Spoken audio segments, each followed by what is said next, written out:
gold there. Close that. All right. Shot.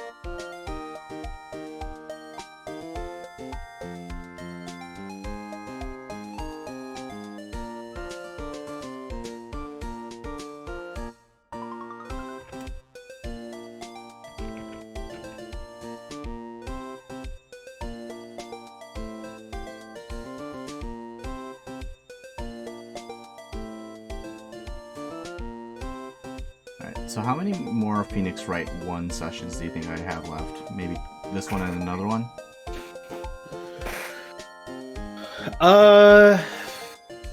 If we go by like 4 hours or so. If we're going by 4 hours and we're making good progress, then I would probably say I'd probably say latest would be next Wednesday for sure. Gotcha. But again, that all depends on just how far we make it in this session overall. I'll probably make a more accurate judgment then. Okay. Also, hi, Bloody. Oh, we're live. Oh, okay. Yeah.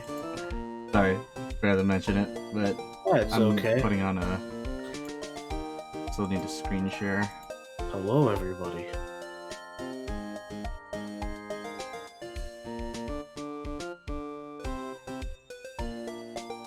Where'd my game go? There it is. Now, where is what I'm looking for here? Emma's just been staring at me for the past half hour. This has been the longest stare down in anime history. Well, I've been winning because she keeps blinking.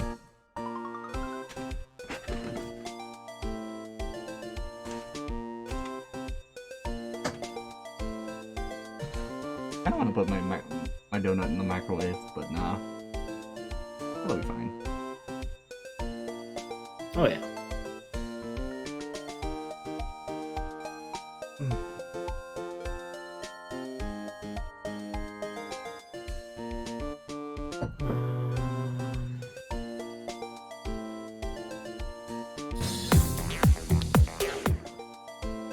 Oh. So all my macros just went off all at once. So the Burger King crown is just floating, the apple pie flew, and the oven beeped. Alright, gotta... They're warming up, getting ready for the gotta ready make for sure. the journey. So, sorry, I accidentally threw up apple pie at Emma.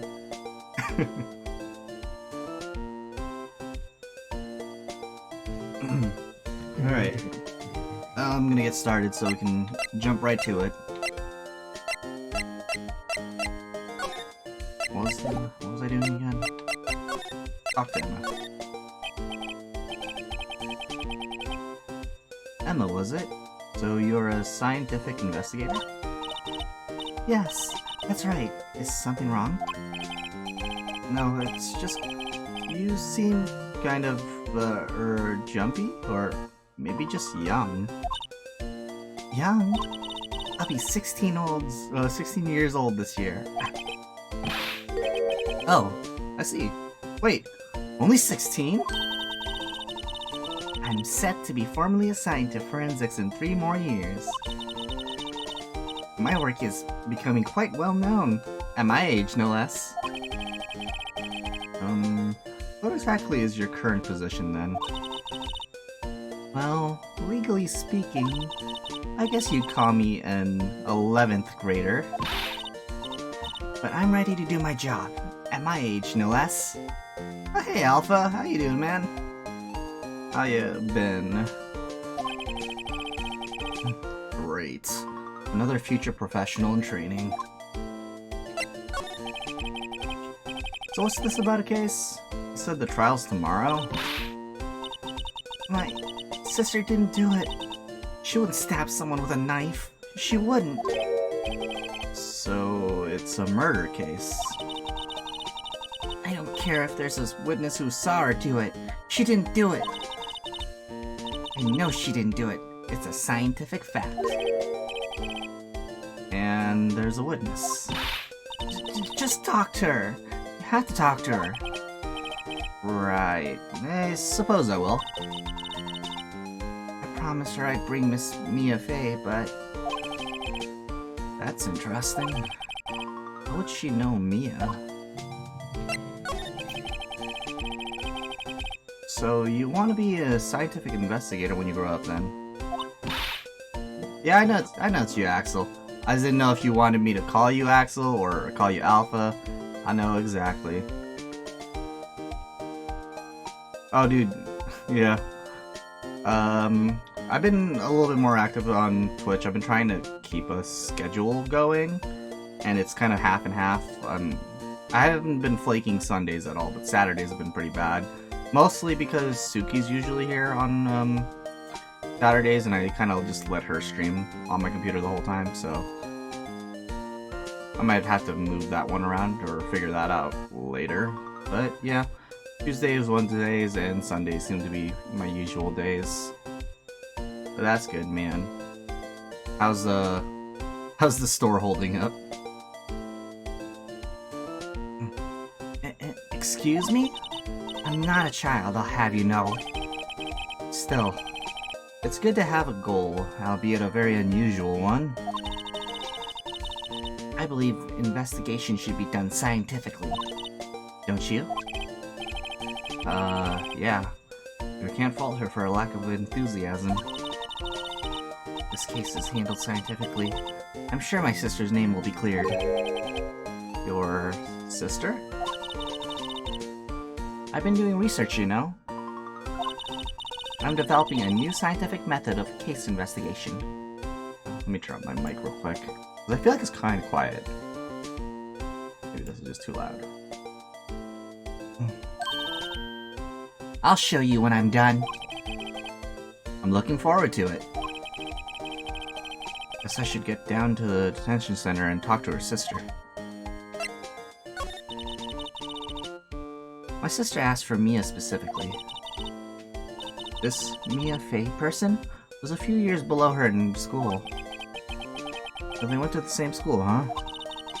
She always told me to go to Mia if I ever needed a defense attorney. And, well, I need one. Incidentally, Mia is a woman. Now that you mention it, I guess it is more of a woman's name than a man's. Well, it's nice of you to help your sister out like this. You must be close. Oh. Well... Actually, when she gets like she is now, I kind of hate her. Thanks for the host pack. How you doing? Friday's your first day back from everything, so yeah, you'll see how it goes. Dude, yeah, we'll definitely catch up sometime, if you ever want to play anything.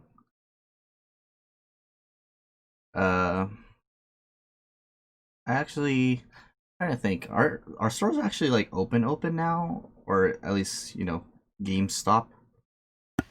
I mean, mine is. So I wouldn't be surprised, and the one in Coquitlam is, so I'd imagine, yeah, GameStop branches are back open again. Oh. I can't speak for the United States branches, but... In my opinion, they shouldn't be open here, but... Yeah. Well, I mean, you know, it's like... yeah, Alpha says that they are. I mean, like, for over here in Canada, I think the only reason why I'm fine with them being open again is because of the fact that, like, just, like, in terms of, like, local places where I live anyways, there's not really that many cases specifically. And there aren't that many businesses that I've heard have had a case at all. Gotcha. So I think honestly, just as long as they're, you know, disinfecting and having people use hand sanitizer, honestly, I'd say everything's fine. Yeah. That's how it seems anyways, because I mean that's what our store has been doing since the start. Like they haven't been enforcing any other rules beyond that. Well, that's not true, but I mean like in regards to the employees, they haven't enforced that many on us, and we haven't had any issues. Gotcha. The Okay. people have been the issue. Oh yeah, definitely the people are always the Not issue. so much COVID. Yeah. So, the people are definitely the worst for this. Oh my god, man. The amount of people I want to tell to shove off. That's the retail for you. Yep. Anyways. Let's continue. Yes. But But she's my only family. Your only family? What about your parents? They died in a car accident when I was little. Oh, I'm sorry. Well, I guess let's go to the detention center. February 22nd. I wonder what's wrong with Emma. She got quiet all of a sudden as soon as we arrived. Yeah, honestly, Little Green, working retail was not the funnest sometimes. Nope. But, you know, things have been, with things getting lighter over at my work, there's less intolerable people that we're dealing with. But you've had people ask us, well, why aren't you doing this stuff like all these other big stores? It's like, okay, well, first of all, we don't earn as much as they do. To be able to just afford to do this stuff willy-nilly just to take it down when this is all over. And also, it's not a mandatory thing. Other stores started doing it just because. Yep. Like, if anything, they're just making you think that it's needed when it's really not. It's like there are literally two things you absolutely have to do in regards to this pandemic.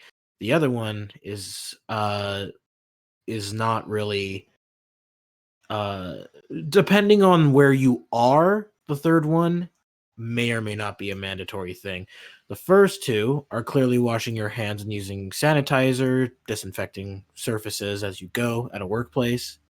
The third one, depending on where you're living and how the cases are there, masks. If there's literally like almost no cases in your area, a mask isn't necessarily needed as long as you keep your distance from each other. That's the whole point of the social distancing in the first place. People just started going into masks immediately. Just because sick mask. Clearly, these go together. So that's why I say it all depends on location in terms of wearing a mask. What was a mandatory thing? This wasn't a mandatory thing, and that was plexiglass barriers at the tills. They were not a mandatory thing, but nobody mentioned whatsoever putting those up. But businesses just started doing it anyways, and so people automatically assumed that it was necessary. And so any businesses that did not do the plexiglass would immediately have to deal with heavy resistance. Yeah, from people. And don't know any better. The most unreasonable, fear-mongering people. And you know, the thing is that for our store, we had to tell them, like, look, we've been working with Fraser Health and WorkSafe BC, and they have no complaints with what we've been doing so far. So if they have no complaints, you shouldn't have any complaints. Yeah. Like, I feel like that's an obvious thing because if two different forms of safety organizations are saying, yeah, no, you're doing good. We're happy with what you're doing. You don't have to, you know, you don't have to do this. You don't have to do that. Just keep doing what you're doing. That should be more than enough for someone to feel comfortable. But people fearmonger. They make things seem worse than they already are. And then they take that out on other businesses and people just because they have a slightly different view or don't view it as grave of a situation as others. Like a lot of the people who are saying like wear a mask and all that shit are generally people who live in the States. I have seen nothing from anybody in Canada constantly demanding people to be wearing a mask. Yeah, because over here in the States, it's been terrible, and my state has actually made it mandatory. Yeah, and I've been watching idiots. I've been seeing plenty of videos of idiots going to Congress arguing that they shouldn't have to wear a mask at all. And saying it's against their rights. Yeah. And all this stupid shit. Yeah, it's terrible, trust me. Oh my god, man. I was sitting there like, wow, I feel like I lost brain cells watching this. And I can only imagine how many brain cells the people who had to listen to the imagine living there, and I can only imagine the amount of brain cells lost by the people who had to listen to these complaints. All right, let's continue on. Enough negativity. Let's move on. We're here for fun times. Do you Uh, want who's? I Who don't know. should we? That is her sister? Yeah, this is her sister. I guess I could just basically do what I did for Mia. Yeah, we're just gonna use Maya and Mia and Emma and Well, I mean, neither of them show up for this case. Yeah. They're both just gone for this one particular case. Okay then. Guard, I thought I told you I didn't want visitors. Oh yeah, don't worry, Bloody. If you want to talk about it, we can. I mean, it's just really dumb for people to just say, "I can't even breathe in this thing." It's like, well, at least you're stopping. Then get a new mask. There are plenty of masks designed so that people can breathe. Hell, wear one of those face shields that I've seen people wear that appear to be very comfortable. It's Yeah, literally just a face shield visor that you put on like glasses, and it just covers your face. Just wear that. Problem solved. yeah. There's so many options, but people think they have to wear one mask and one mask only. It's just dumb. But we continue. Yeah. And I'm sorry, Bloody. I didn't mean to make it sound like you're not allowed to, talk about that stuff. It's important stuff to talk about.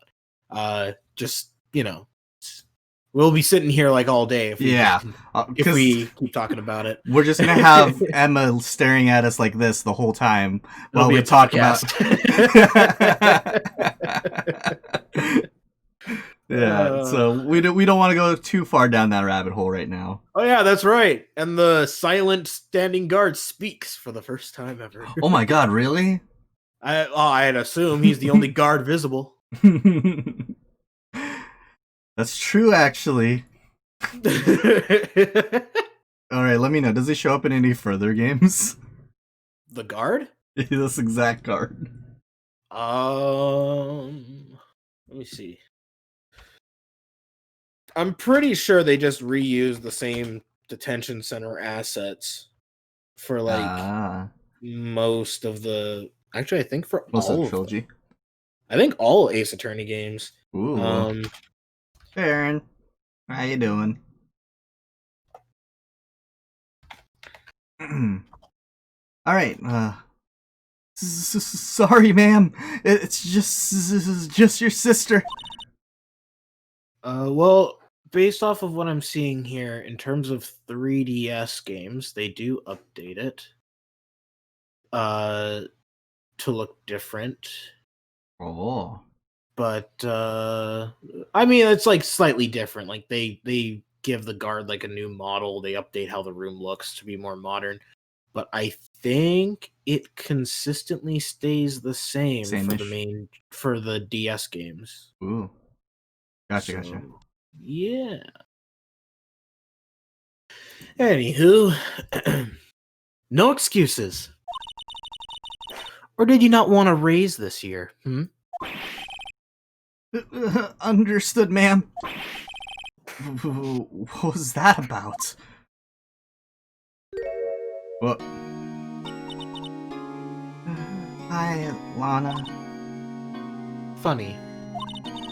I seem to remember specifically telling you not to come here.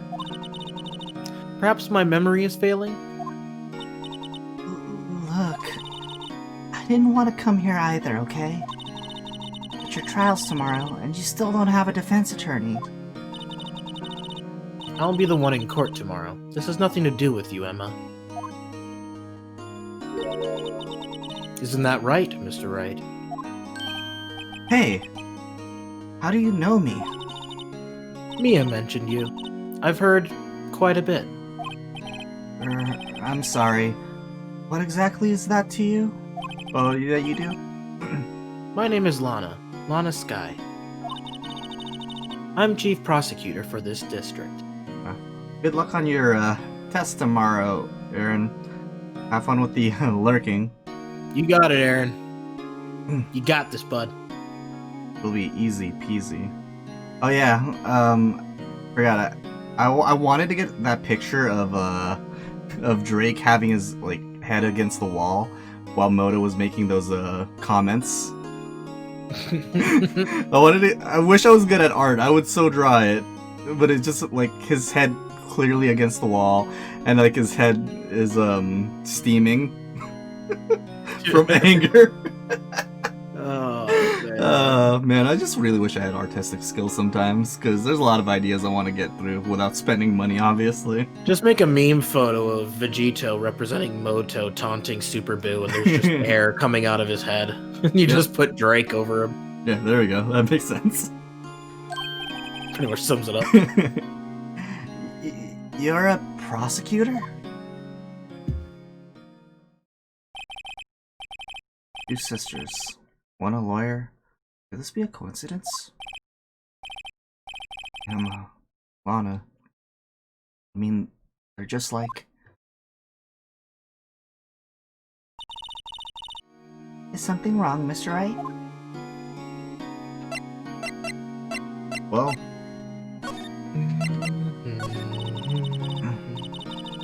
There's something you should know from the start. Which is... which is... The suspect in this case has confessed to the crime. Huh? Wait, but the suspect... The suspect is... Me. I did it. Well, Mr. Wright? Well... Why don't you begin by telling me exactly what happened? The crime took place yesterday, February 21st at 5:15 p.m. That's quite specific. It was in the witness's deposition. A witness clearly saw me committing the crime. My... That was a bit of bad luck, wasn't it? Well, yes, I was hoping to shank that bitch and get the hell out and dodge. The crime took place in the underground parking lot at the prosecutor's office. The body was found in the trunk of my subordinate's car. Prosecutor's office, huh? In your subordinate's car trunk? Classy. I can't wait for when that gets revealed. Oh no.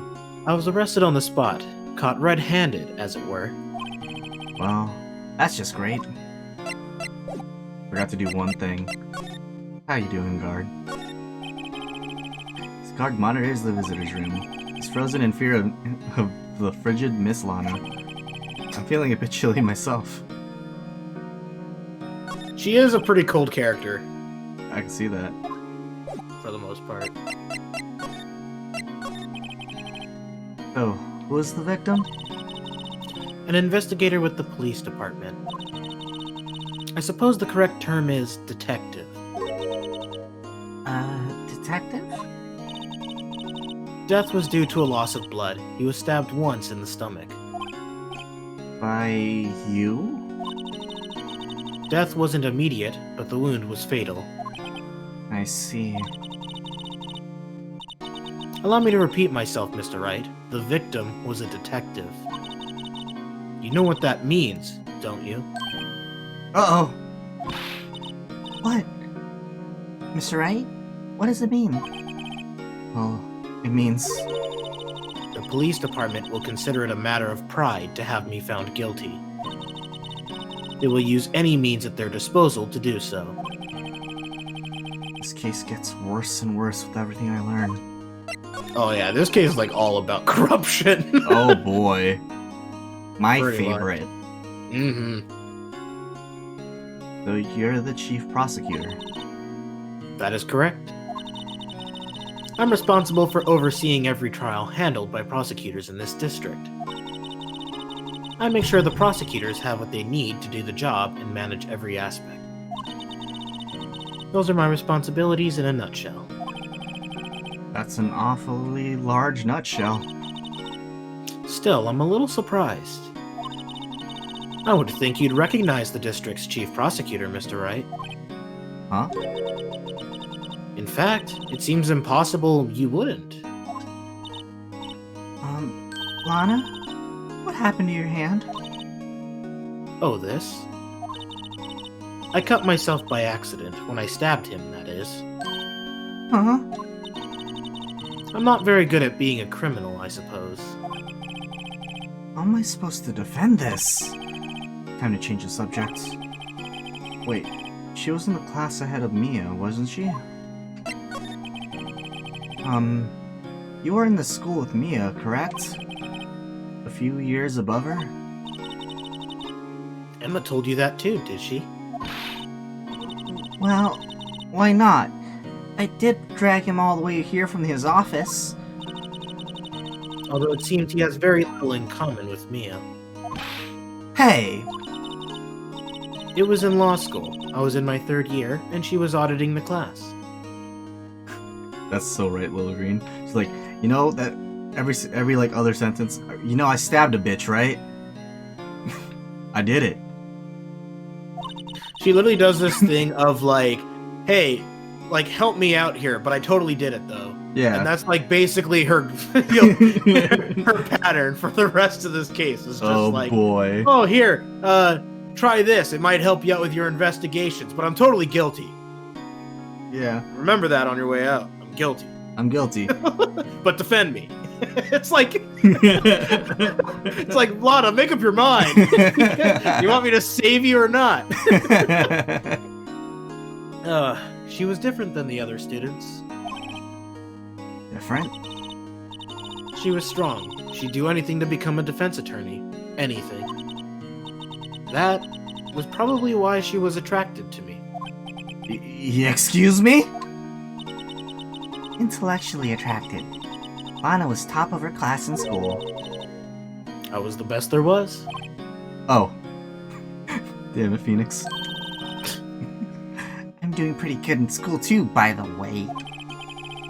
Sounds a bit different when Emma says it. Well, Mr. Wright? Excuse me? As you can plainly see, I am admitting my guilt. I think it's safe to say, there's no way you can take this case. None. But Lana... Why? Why are you doing this to me? Never think of anyone but yourself. I know you didn't do it, Lana. I know! So how can you say you did? If I lose you, I'll be all alone. I hate you, Lana.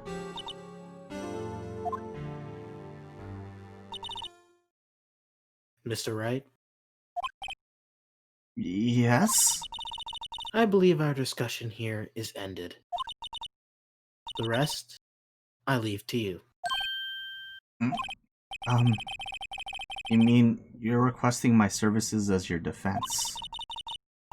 Don't lose any sleep over it. Your client has confessed after all. The case is over. Right. I'll do what I can to get to the bottom of this. Lana has confessed to the crime, yes. But something doesn't fit. It's that look in Emma's eyes. There's something else going on here. And I'm going to find out what. I'm sorry, Mr. Wright. Huh? About what? My sister. She's not always like that, you know? I just never expected to be defending another prosecutor again. She's changed a lot. She used to be so gentle, always smiling. Everybody liked her. I see. Sorry, but I'm having trouble imagining that. What happened to her? I don't know for certain myself. I think maybe she... well, maybe not. It's like there's something there that defies a simple scientific explanation. Let's go check out the underground parking at the prosecutor's office, shall we? Okay. Alright, so my girlfriend is ordering food, and I was just taking a look at the list of the order as you were reading that. Mm-hmm. And it's like double quarter pounder with cheese, remove mustard, remove ketchup, remove onions, remove pickles, remove bun. But I read remove bun as remove bruh. I was This like, burger has less bruh. I didn't know there was a bruh part of the burger. What would the bruh part be? I've got no. It's when you open it, just bruh. Why would you want to remove that? I don't know. It would make you so happy because when you open the box, like bruh, and you're like, bruh's right. This looks good. Oh my goodness. God, my eyesight. I swear. Little Green, I'm pretty sure she heard. That's why she's like, maybe he can do it. How can you remove the bruh? Honestly. Now I'm just imagining that when they have to remove the bruh, they have to chase it around the kitchen with like a sandal. Did you like not hear of the case 2 months ago where Edward tried to get himself guilty for a crime 15 years old while on trial for another murder? Yeah, but Little Green, the thing is though is that there's a difference between what's happening with this case and Miles Edgeworth confessing his guilt for that, because the only reason why Phoenix Wright did it from the get-go was because of the fact that he already had enough sneaking suspicions about DL6 before Edgeworth had even confessed. He's right off the bat. His client is confessing to guilt and Phoenix knows nothing. So the only thing he has to go off of is Emma's reaction. Yep. That's the difference. Donut. If anyone removes the bruh. Fire Emblem hacker. So I feel like that's the biggest difference here. But then again, Emma has heard about it, and of course Lana would. She's the chief prosecutor. So of course she would know if Von Karma was caught and arrested. But I think it's just more of the fact that because for her, it's so easy for a client to basically say, I don't want a defense attorney. Mm-hmm. And I think if it wasn't for Emma reacting the way she did, Lana probably would have continued to deny you. But with that harsh words from Emma, she decided to give Phoenix a chance. That's what I'm thinking. That's how I've translated it. Because you could tell when she said, I hate you, Lana, that stung. Mm-hmm. That stung for Lana. Yeah, she even did a full 180. And you can even see, like, mid-animation, you can see the sorrow in her face as she turns away from you. So, it definitely shows that, like, she was ready for it, and her sister basically convinced her to try to fight back. Mm-hmm. So, anywho, hope you're ready. This investigation's gonna get complicated. Oh, no. So, this is the lot where it all happened? Looks like they're still investigating. Funny, that's my first visit to the prosecutor's office should be like this. Hey, everyone! Keep up the good work! Hey, what are you thinking? Well, they are going to be my coworkers 3 years from now, after all. No harm in saying hello. Actually, there is. You know attorneys aren't supposed to examine crime scenes. I'm trying to not stand out too much here, see? Hey there! You expecting to go unnoticed here, partner? Partner? What the? Hi, Marshall. What do we have here? Looks like a Bambina got loose from the ranch and is up to no good. Folks gotta learn to keep them doggies tied down, partner. Mr. Marshall. That's not safe, man. Especially right here. I mean, that's how they did it back then. It is how they did it back then, but just kind of in the middle right here. He's not even using, like, shave cream or anything. That's just dry cutting. Marshall looks more like a sheriff to me. Looky here, Bambina. I know how you feel. But this is my gang's gold strike, see? Strike? This is our claim, our territory, with a motherload of evidence. If you're fixing to mess with what's ours, you'll regret it, partner. You know what dreams the cacti out in the desert dream? You want to? What's this guy talking about? You head along home now. Happy trails, Bambina.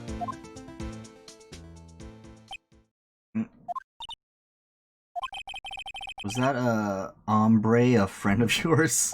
I just love how Phoenix, whenever there's anything like newish or like some kind of like He's different got type such of a accent. smart-ass approach to things. Yeah. Like when he first met Lotta. How y'all doing? You making fun of my accent? He's like, so anyways.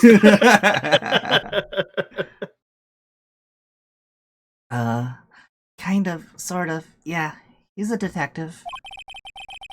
Who thinks he's a sheriff from the Wild West, it seems. Alright, let's do some examining. Not gonna lie, Marshall's kinda hot. Bruh. I think he's a pretty cool dude. This is where the cars leave the lot. The arrow on the ground makes it look more like an entrance. What are you talking about? It's plainly an exit. Well, maybe it's both. Kind of a dual purpose? Aha! The theory of relativity. What? I've gotta write this down. Ah! Hey, Mr. Wright! Maybe you know... was Mr. Relativity German? Or was he British? Mr. Relativity. Are you sure that was his name? Is that a wallet? Yeah. What's this? A wallet? Excuse me, officer. Wait, what are you doing, Mr. Wright? What am I doing? I found this wallet, so I'm handing it over to the police. Don't believe it. This is real basic. Anything at a crime scene is evidence. Let's be scientific about this, please. Just put it in your pocket. How? How is that scientific? Sounds like theft to me. Well, I'm called to duty already, and at my tender age. Here, I'll teach you the trick to examining evidence in detail, okay? By the way her eyes are sparkling, I can tell she's been waiting for this. Okay. Now, look at the court record. Welcome to the first feature of the DS. Oh boy. DS features. They're not bad, honestly. They're pretty tame. You have to be sure to examine evidence carefully on all sides. Now let's start examining from every angle. Okay.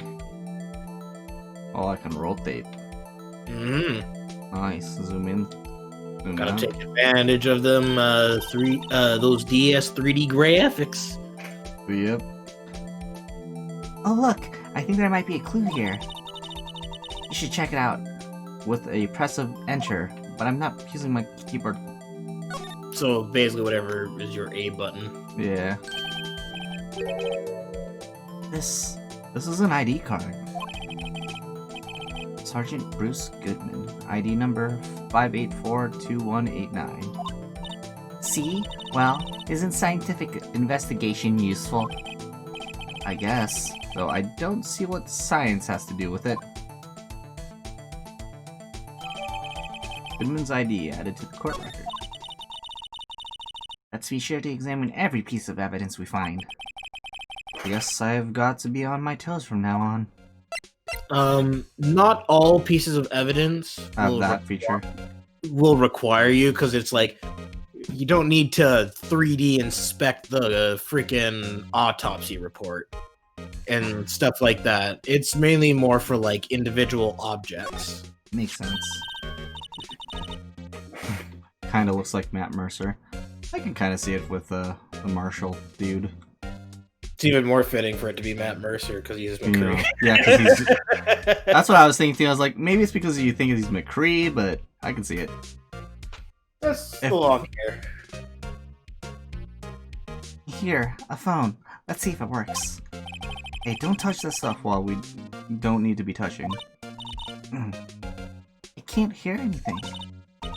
My ears! No, my ears! Maybe it's due to the barometric pressure. What is she babbling about? Hey, what did you just say? See, you can hear just fine. The phone's broken.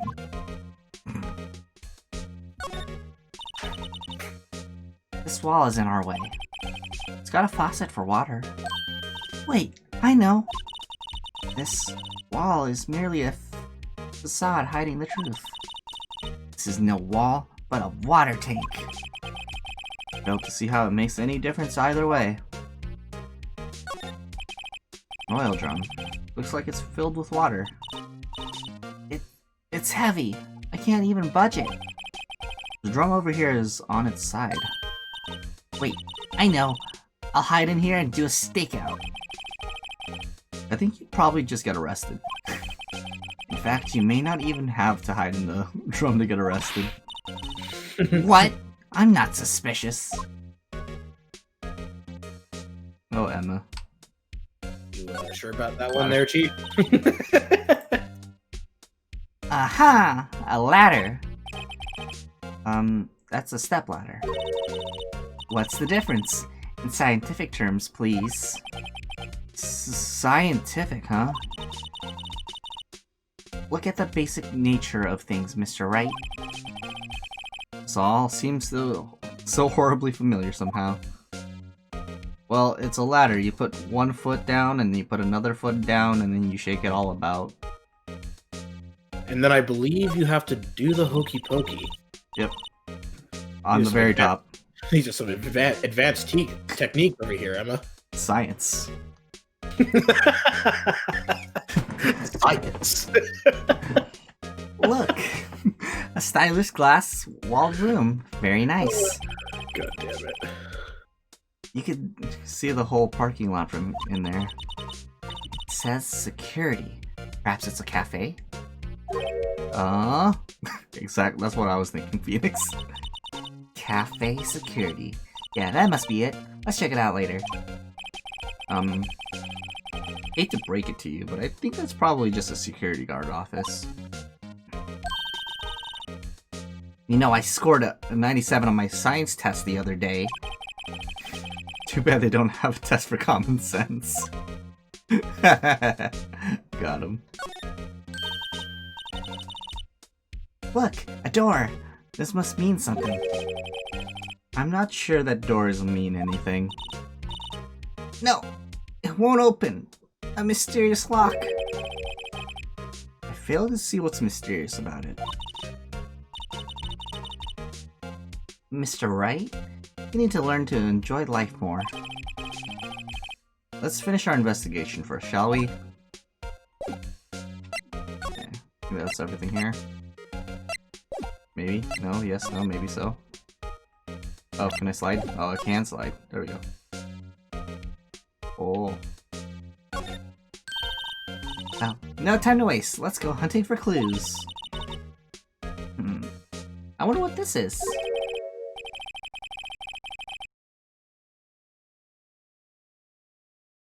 Oh no. Well, partner, looks like you got no intention of going home quietly. The sheriff. Like I said before, this here is our claim. You'd best be moseying along, unless you're fixing to bite the bullet. Scary. Could you tell us one thing? Who owns that car? Well, the little filly's got a good nose on her. You want to know who rides that red Mustang with the body in her saddle, eh? Please. No problem, partner. About time for vittles anyway. Get yourself to the saloon up on the 12th floor of the prospector's office. Might just find you a cerveza you like. Prospector's office? Who does this guy think he is? And when, for that matter? Note to self. Look up Vittles, Saloon, Cerveza. To answer your question, I think I'm in the 20th century.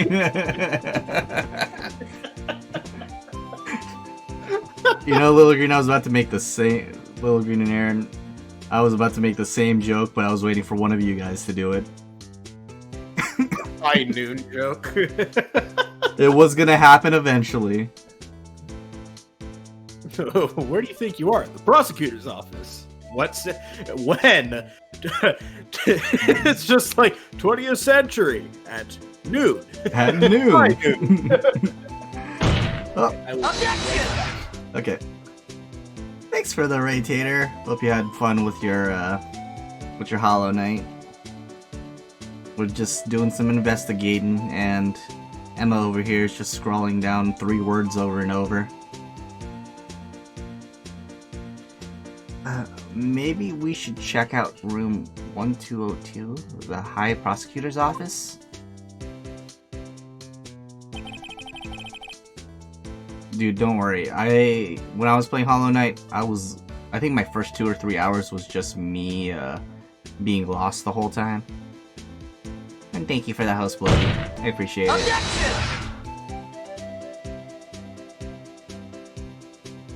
I guess I'll just read this until B-Dog gets back. In any case, stay away from the car. You can look around here all you like. Just keep your paws off our claim. Right. Great. Great! Maybe there are some clues around here, Mr. Wright. Let's check it out. Excuse me? Were you two all set? Us? Oh god, that's another person. What's this? You couldn't be. You're selling lunches? Here? This is a crime scene!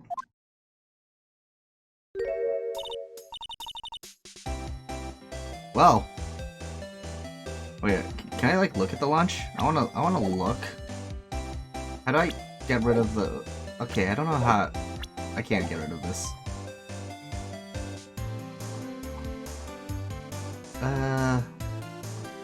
Well, I wasn't expecting to get lunch here, but okay.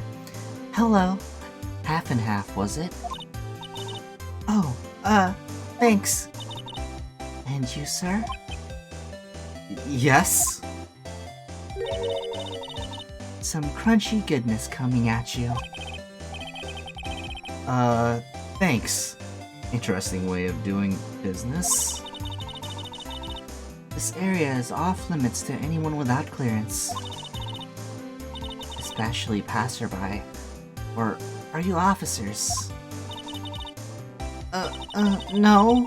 But you don't look you don't exactly look like the type to have clearance. Well, it's hardly a way to greet someone. Even if my days as the cough-up queen are over. Cough-up? Huh? You know, I'm feeling kinda full. Maybe I'll pass on lunch. I'm quite connected to this case, you see. The images are burned into my eyes, you might say. Yes, all the sordid secrets. Secrets? Dear me, you are a slow one, aren't you? I'm referring to the murder. Stabbing of that detective. What? A witness clearly saw me committing the crime. You mean you're the witness my sister was talking about? Please, cough up, Queen. Tell us what happened. The name is Angel Star. Don't you forget it. Don't you go forgetting it. Excuse me. Thanks for the host, Egal. Appreciate it. Half apple pie, half Happy Meal. Dude, I can see that. Wait. So she just gives like concessions or something at a crime scene?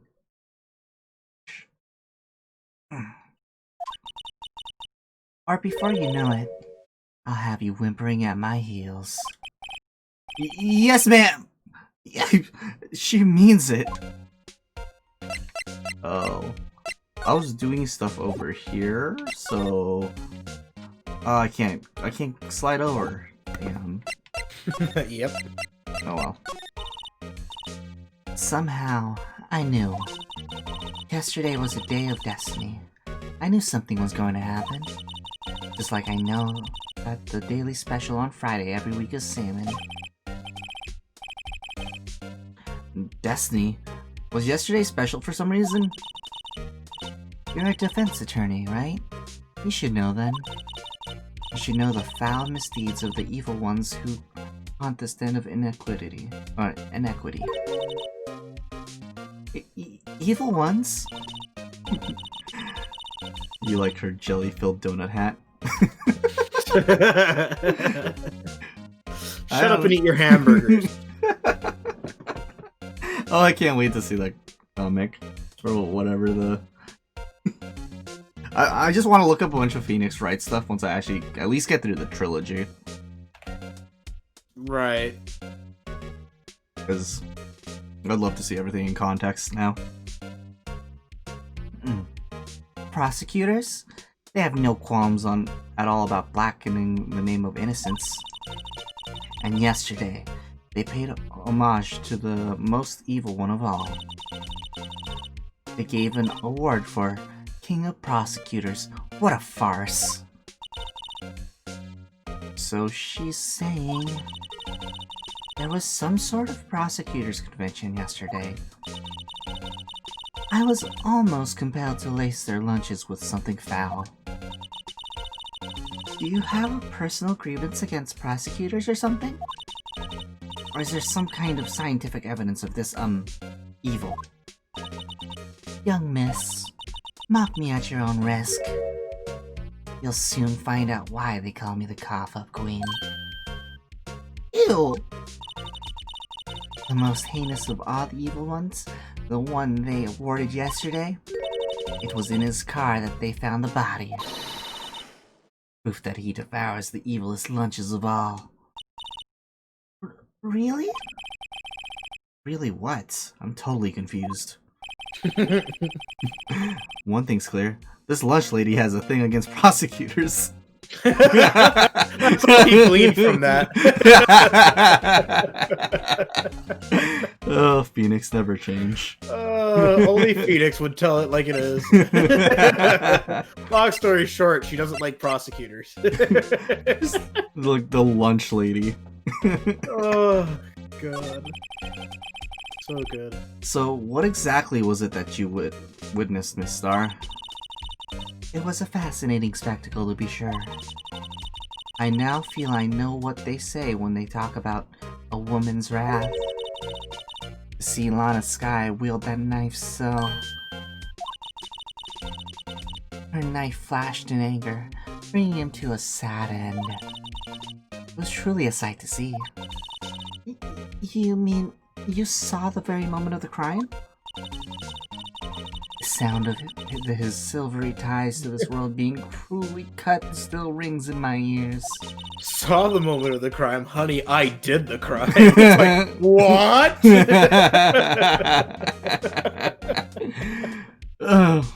Well, case closed. Finally, that was easy. You said this one was long. Yeah, no, it's I got you fooled. Nice. I guess we'll start number 2 right now. All right, let's do it. And the rhythmic beat of Lana Skye's knife. Wait a second, you know Lana Skye? You detected a rhythmic beat from the knife? Dang.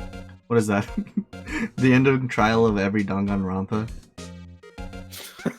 It's that dumb rhythm minigame in each one. Yeah, but I mean, only the second one was bad. The other two were fine. Yeah.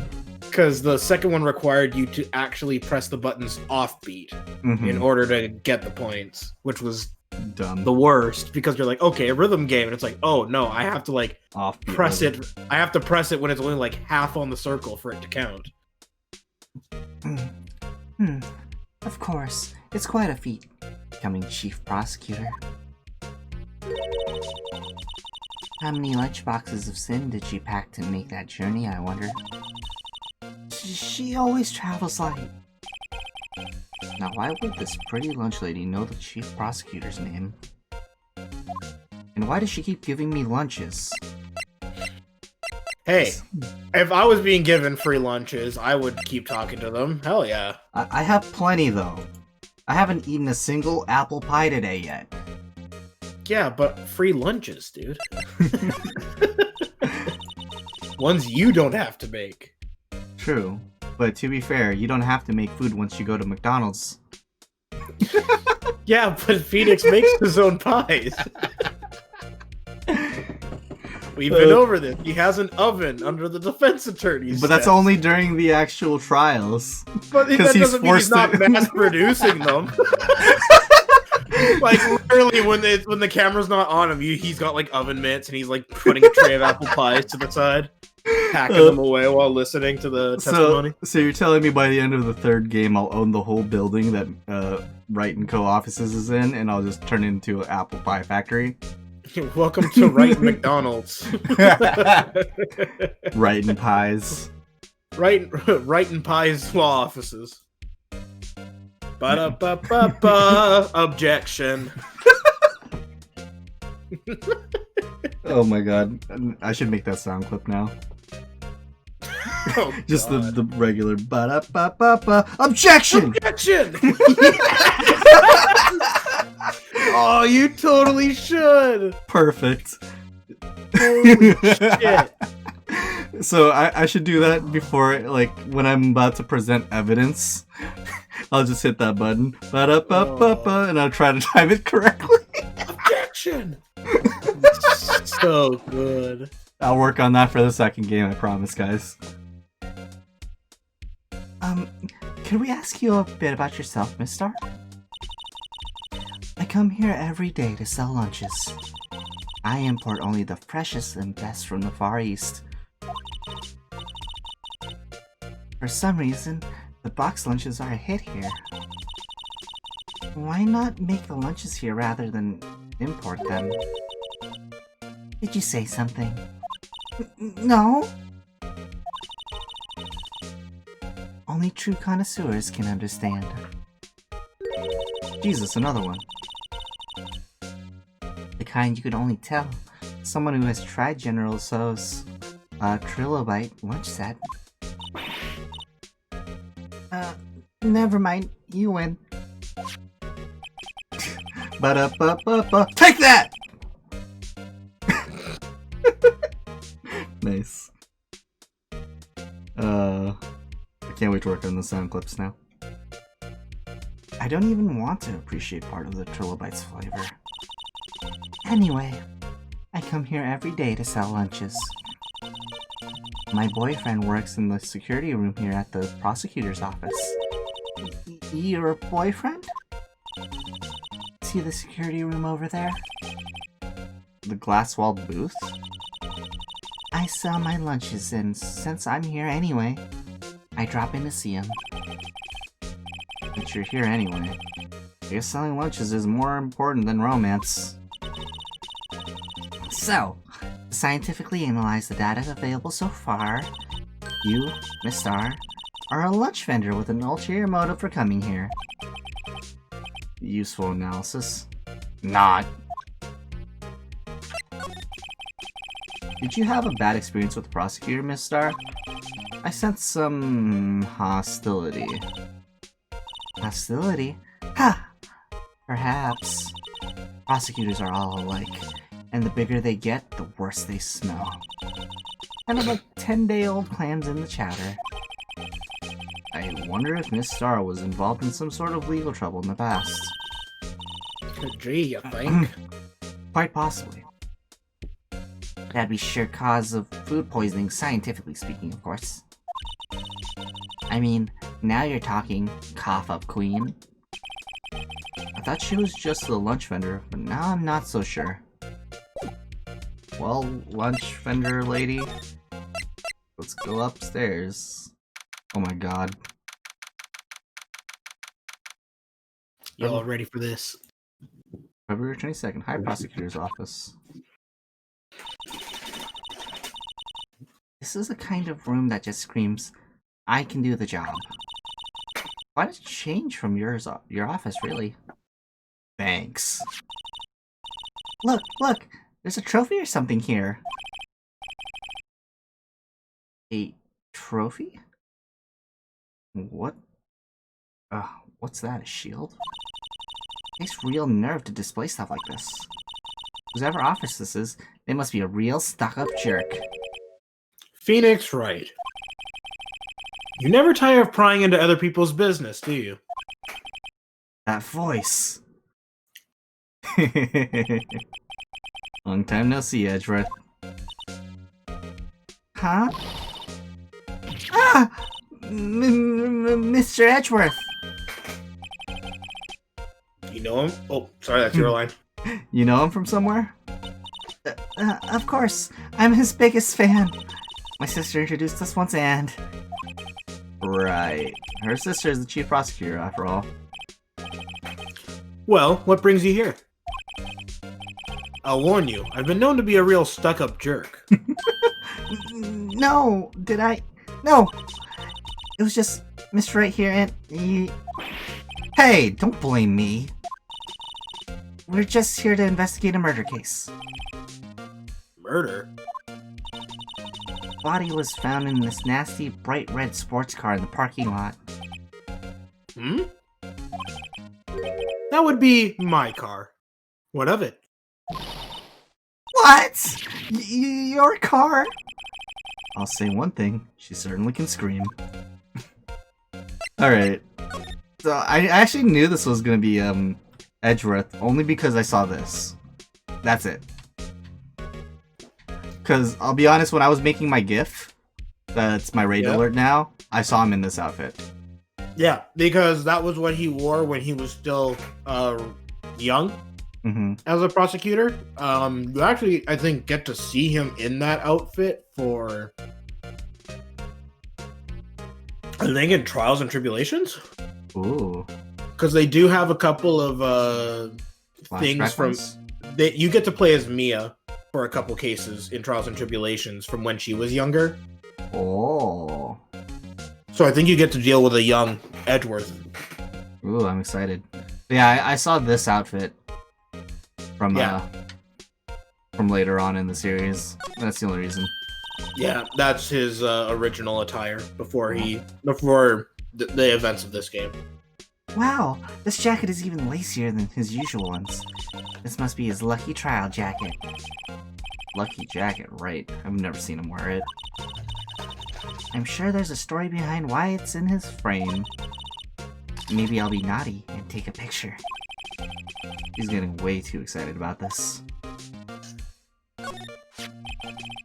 I've been wondering, what the heck is this? It has a big K on it. No, prosecutors. Huh? What's that? It's the King of Prosecutors trophy. King of Prosecutors? It's a great honor. They send that shield to the best prosecutor each year. What? So? So, that K, that's... K stands for king? Yeah, you got a problem with that? I didn't design the thing. King of Prosecutors. Kind of like Employee of the Month, only better.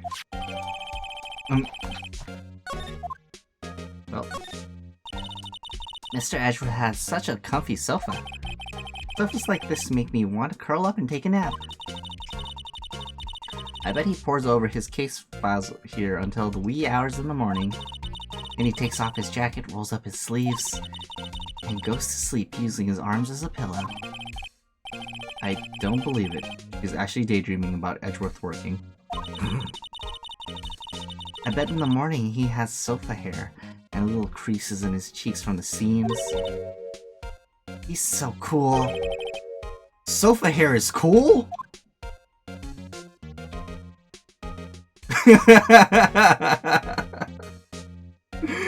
You know what, Bloody? I'll do that. I'm gonna do it. As soon as he pops up again. So that's the King of Prosecutor shield, huh? There it is. Oh. Edgy boy, guess what you get? King of Prosecutors. Oh no. There we go. Yep, there it is. There you go, edgy boy. Emma talking about Edward sounds like me about Leon.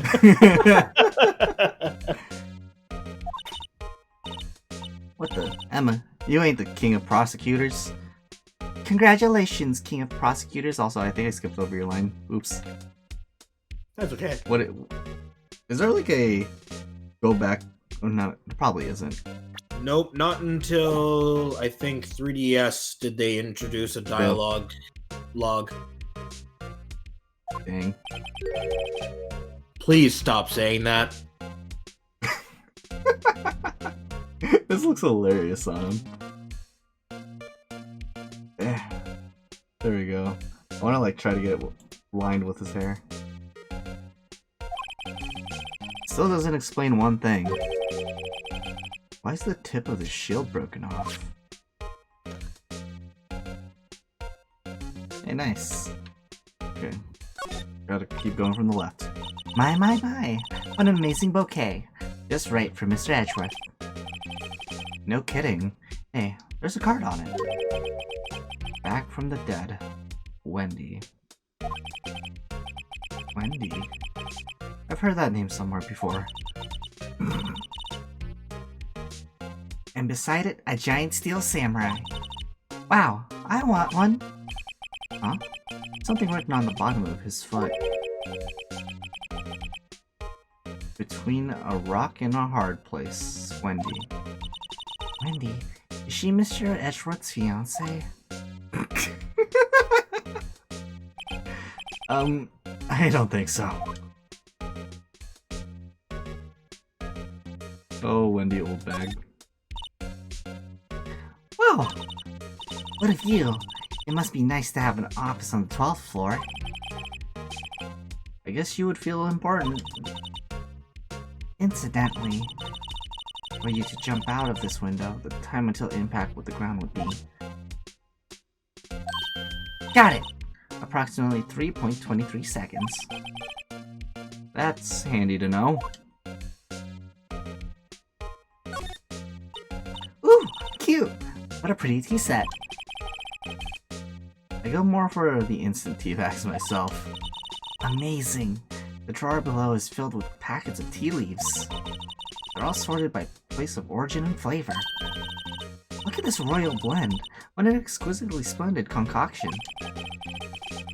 There's such a thing as taking a hobby too far.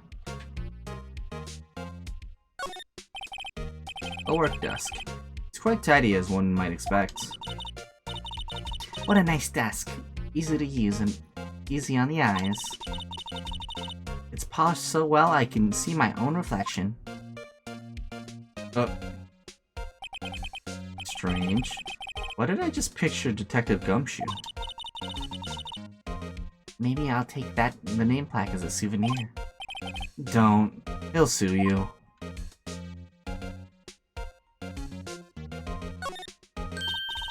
Hey, a chessboard! I'm not too up on my chess, but it looks like blue's in a bit of a tight spot. Red knights have surrounded the blue pawn. Huh? Those horses are mountain knights.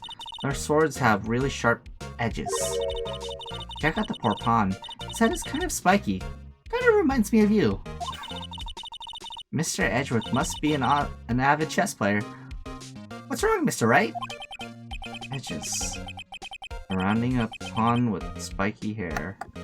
Nah, it's nothing. I'm planning a murder, right? And you're going to be the victim. I wish I could zoom into that. Whoa! These are all case files? They're all stacked up to the ceiling. There's even a ladder. Odd. I thought Edgeworth wasn't good with heights. You must have someone get them for him. Strange. Why did I just picture Detective Gumshoe? Again. He must study these case reports so closely. He's so cool. You wouldn't say that if you saw him sweating bullets up on that ladder. Alright.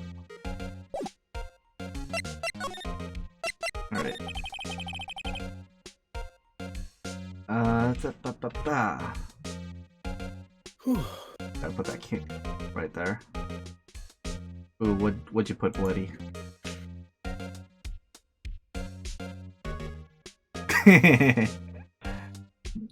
Nice Burger King crown. Perfect. The best part is that the crown is like, because of where the Burger King logo is on the crown, it's kind of angled perfectly. You just need to make it bigger.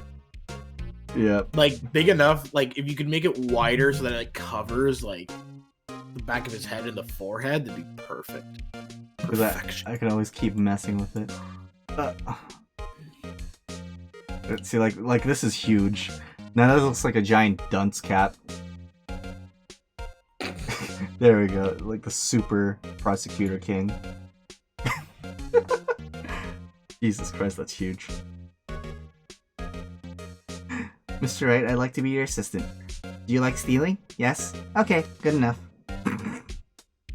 Bro, what is with his assistant so far in stealing? So the body was found in your car. Go ahead, say it right. You think I did it, didn't you? After you went through all that trouble to help me last year, no less. No, we don't think you did it. I mean, it was my sister who stabbed him. Wait. No, she didn't do that. I mean... Wait. So you're the chief prosecutor's little sister, then? One second. I'm trying to move this at the same exact time, but my alert box is also in the way. I need to stop wearing my headset over my hood because it, like, slightly muffles things that I hear. Oh. There we go. More clearer sound. There That you was go. better. Yes, sir. Emma Sky. It's nice to meet you again. Now that didn't sound forced at all. Ah, now I remember. You've really grown. I'll admit, it was a surprise for me, too. To think that my own car would become the scene of a murder. More surprising still, I'm being forced to prove my superior's guilt. I can understand. Wait, what did you just say?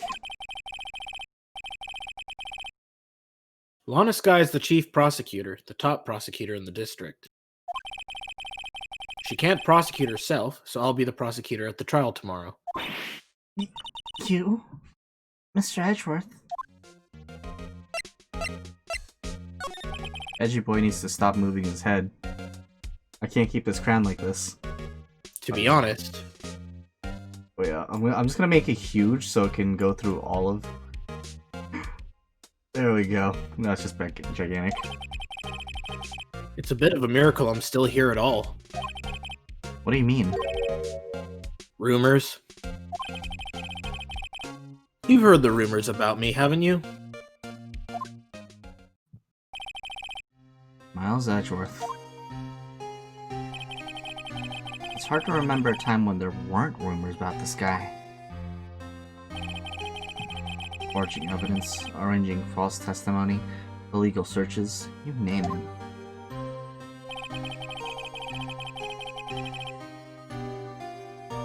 Thanks to you, my innocence was established in the trial at the end of the last year.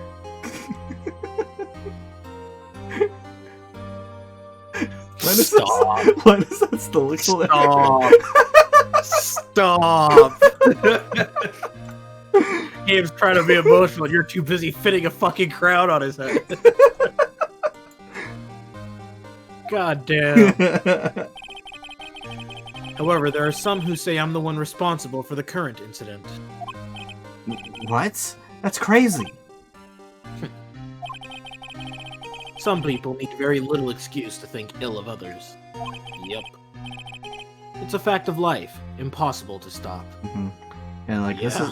this is a new like this exact sprite right here is a new sprite that I don't think was in the OG, right? Yeah, no, he never made this face. He only ever did the grabbing his arm while looking to his side. This is more like a... What would you call that? More like a depressed grin. Mm-hmm. So you can tell that he's really not having a good time. Yeah. I can tell that most of these, like, the newer characters have had a lot more movement with their Honestly, sprites. Yeah, honestly, you'll also find that throughout this case, Edgeworth is not having has a really rough time throughout this case. Ah. It's not like he gets accused of anything, but it's just Mhm. more like Mm-hmm. personal stuff really gets to him throughout this case. Yeah. But So some of them even go so far as to present me with toys like this. They think it's funny. boys, that bronze shield? Got to be a story behind that one. Well, you've already got that Mhm. story. Chief Prosecutor Sky? Yes, we first worked together on a case 2 years ago. It was my first big case. That's right. I remember. 2 years ago. I wasn't even a lawyer yet. Since then, I always felt that she was looking out for me. It appears I was mistaken. Mistaken? Why? I mean, I know she's not the warmest person. But I'm sure she felt some responsibility for you. Then, why? Why did she stab someone in the trunk of my car? Not only that, she stabbed him with my knife.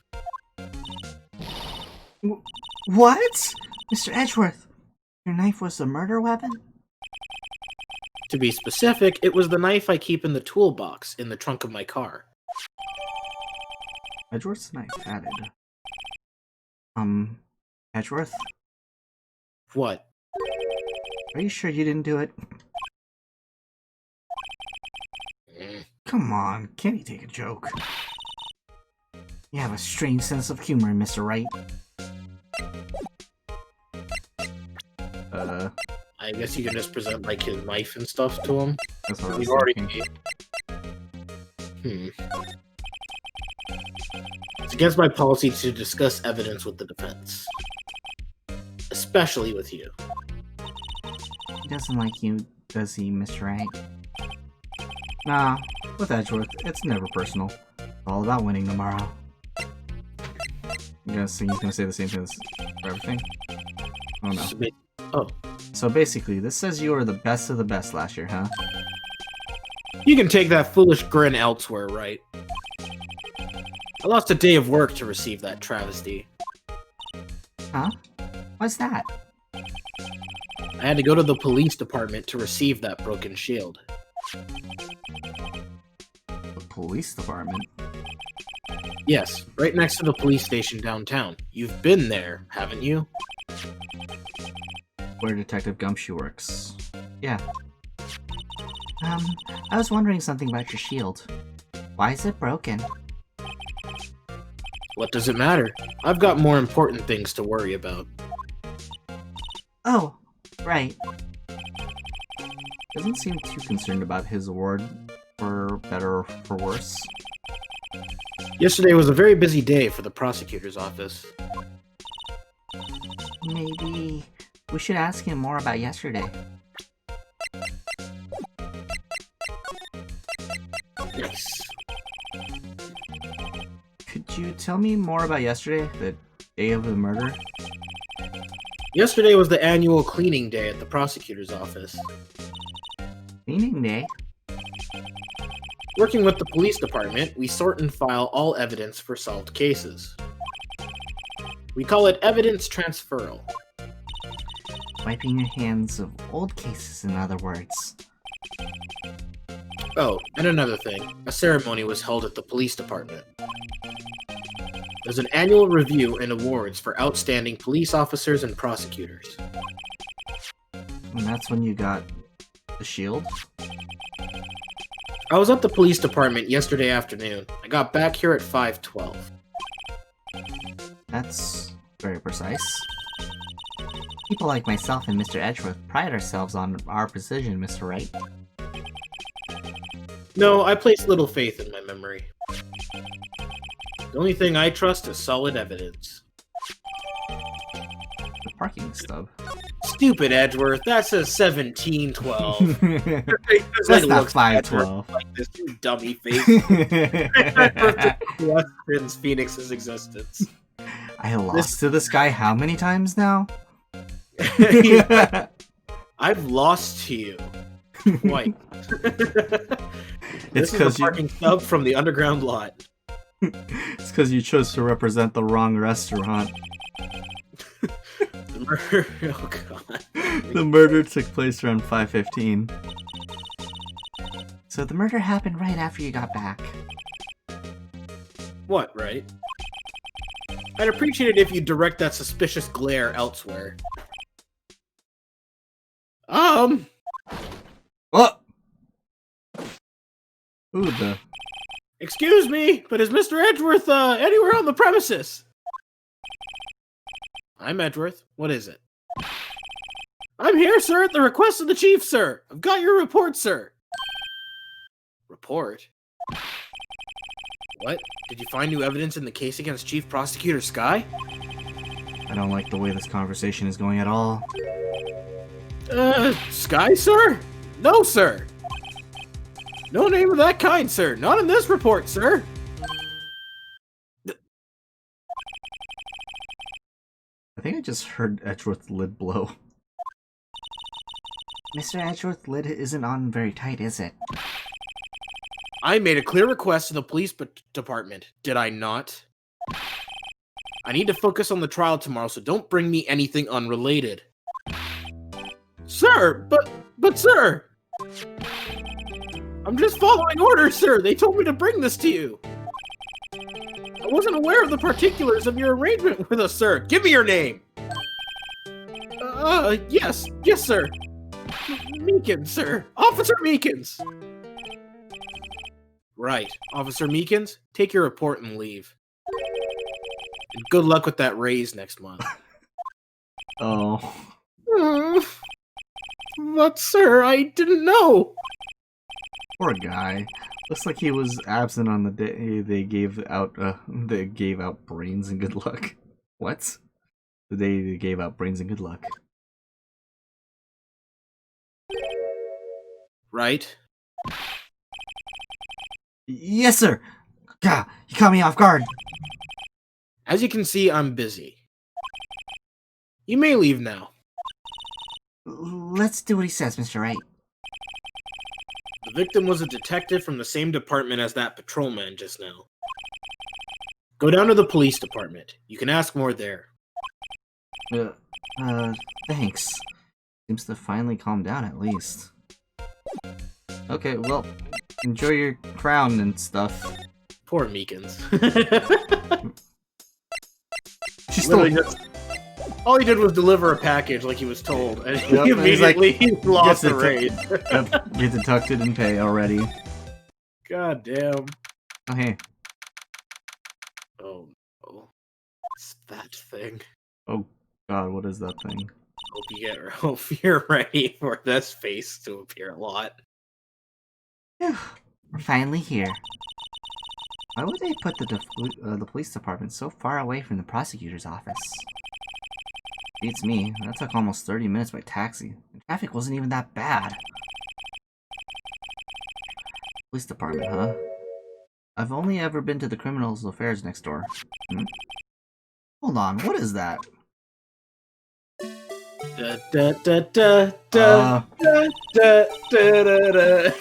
Disturbing! Why does it undulate like that? Oh wait, I know. This is the Blue Badger. They're trying to make him the police mascot. Get used to this tune. Oh no. Wow, Mr. Wright, you sure know a lot about the police. I fear no man, but that thing. It scares me. Oh man, I should get Regal to send you all the creepy Blue Badger fan art that we got when we were doing. Oh my god! Holy shit, man! Do you actually know? Did he actually archive his playthrough? Because I do need to watch that. don't know if he archived it, but I'm pretty sure he still has the art that was drawn. Actually, no, wait. I think I still have access to the chat we were in when we did it, so I might I can contact him and we might be able to find it. Oh my god, it was absolutely fantastic. I gotta see it. Well, still, he does seem familiar somehow. Forget the blue badger. Who's that next to him? Someone appears to be dancing with the blue badger? Uh-oh, he noticed me. Sure is running over here fast. Hey, pal, what are you doing here? That's my line, Detective Gumshoe. Specifically, why were you dancing over there? What? Well... Well, at least he doesn't seem to be busy. This is our chance to get information. Hey, I'll have you know I'm a very busy man, pal. Well, time to ignore him and then look around first. The usual wanted posters are hanging up on the bulletin board here. Do you know this face? If you do, dial 911. You know, Mr. Wright, I have always thought it was kind of funny. I've never seen anyone who looked like the people in these posters. They hardly even look human. He has a point. Ugh. There's one. I was wondering about that.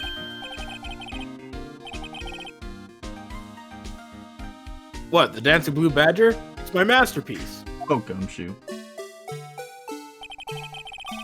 You made this, Detective Gumshoe? The chief threw together some designs and I just did my thing, pal. Nice work. It's battery powered so it can go anywhere. There's no switch, so it just dances until the battery dies. Poor Blue Badger. Fated to dance until he drops. A work of art designed by the chief of detectives. Well. Alright, there you go. There's the two art pieces!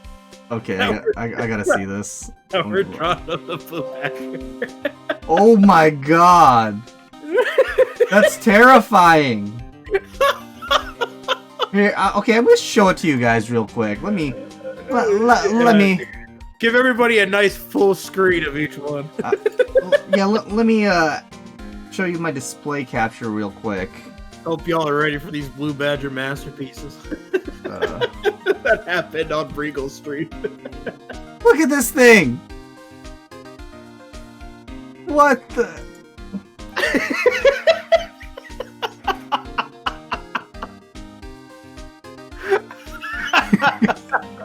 That's not even the worst one!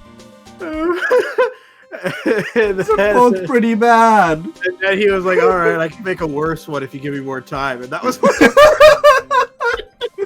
what the heck?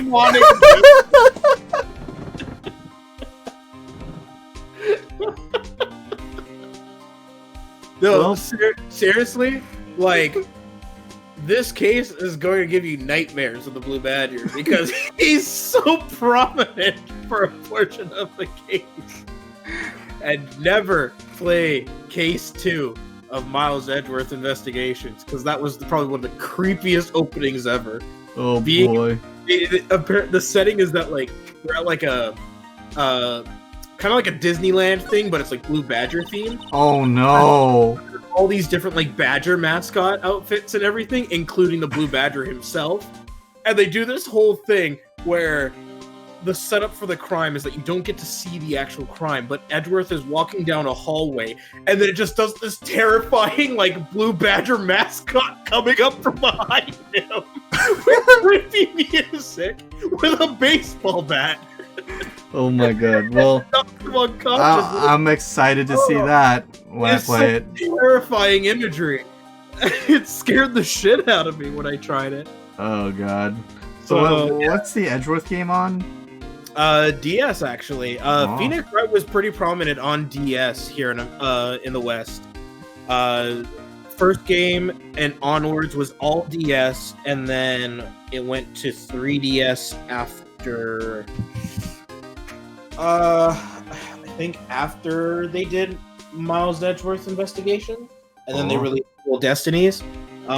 Miles Edgeworth Investigations, though, kind of has like a interesting like spot in the story of Phoenix Wright. Like, I think certain cases take place at different at the same time frames as like certain other Phoenix Wright games. I think like the first case in the game takes place literally before this case. Oh, I believe. I'm not entirely sure on that. It's been a long time since I've played Miles Edgeworth Investigations, but I'll look into it. It was pretty interesting.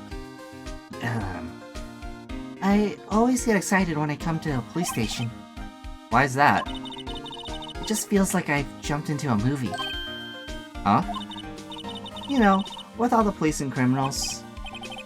Well, I don't know if this is all that kind of exciting. Sure it is. Look at those two officers over there. They're probably talking about the latest bust. Funny, I thought they were talking about the weather. Oh yeah, and I just sent you the image I'm talking about. Another one? This is that image I was telling you about from Miles Edgeworth Investigations. This is literally the scene they have. Oh my god! And then this is the next image that this is a meme, but this is the next frame you see. Oh my god. Okay, I'll show that one off. Real quick. I hate it so much because they remove the white in the eyes, so it's more terrifying. Oh man, actually no, that image is too small. Yeah, both of these are too small. Yeah, I'm trying to see if I can find bigger, but for some reason they showed up way too small. But here I can at least I can maybe just link them in the chat. That'd probably be better. Yeah. So everyone can get some good nightmare fuel.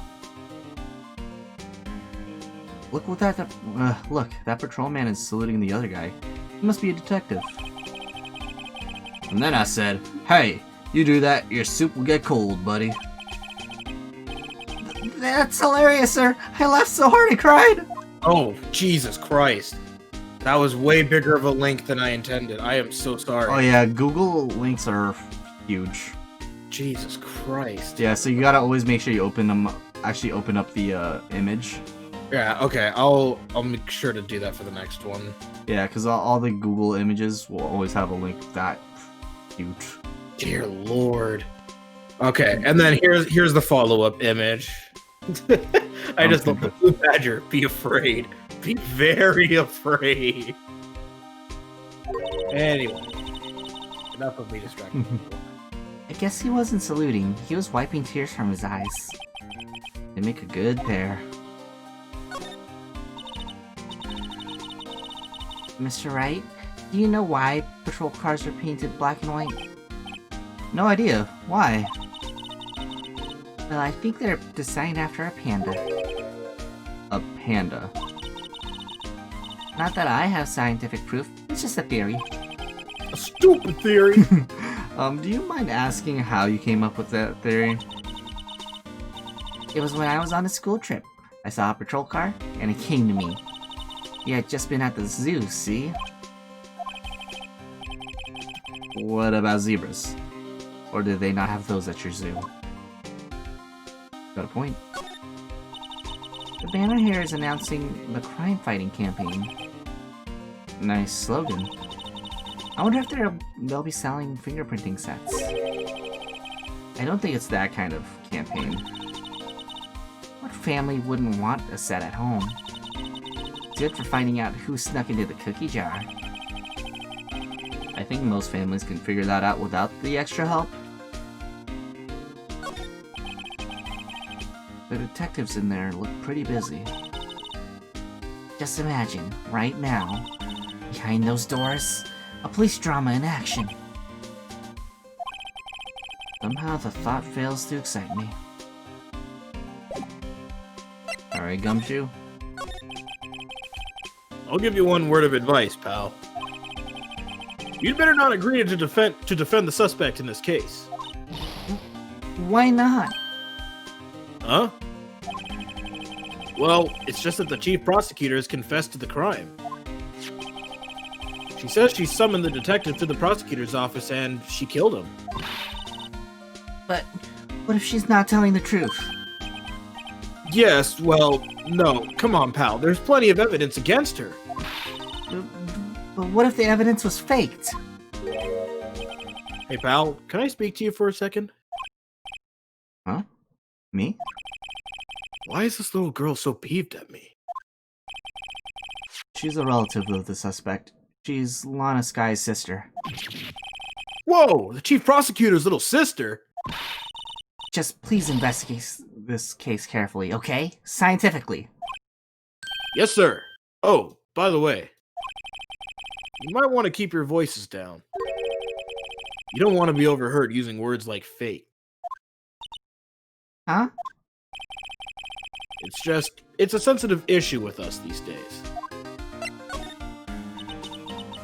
So, what are you doing here, Detective Gumshoe? Me? Oh, well, nothing really. They kicked me out of criminal affairs. Detective Gumshoe, what did you do this time? What do you mean this time? Then what happened? I know things are busy right now. I mean, with my sister's case and all. It's true. We've never had a chief prosecutor murder anyone before. Only the highest ranked people are being let into criminal affairs now. The lowest ranking guy in there is our chief of detectives. They're not letting any of us rank and file detectives in at all. None of you? I know this is an important trial, but isn't that a little odd? So anyway, I thought I'd spend the day getting the badger dance down pat. Isn't there anything else you could be doing? The chief of police himself is directing this investigation, pal. And Officer Marshall was assigned to the underground parking lot. Officer Marshall. Now that I think about it, Emma did seem to know that Marshall guy. A patrolman in charge of a crime scene. It's unheard of, pal! Yeah, that's the crazy part. They're letting someone who's lower ranked than Gumshoe freaking be the detective in charge. Yeah, that's crazy. That's the thing. Technically, Gumshoe's never really done anything wrong. He's just gotten the evidence and such. And it's just because Phoenix Wright manages to use that evidence that somehow Gumshoe's the one who suffers for it.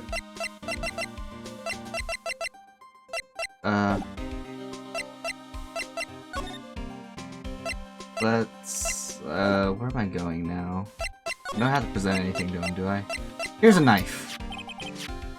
Found in Mr. Edgeworth's car, stabbed with Mr. Edgeworth's knife. Huh.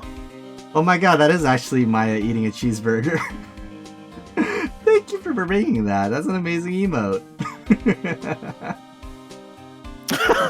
That's amazing! But, welcome in. How do you want me to say that? Jane? Yeah. Don't worry, she's went to the mountains to go train for a while. Still no drink.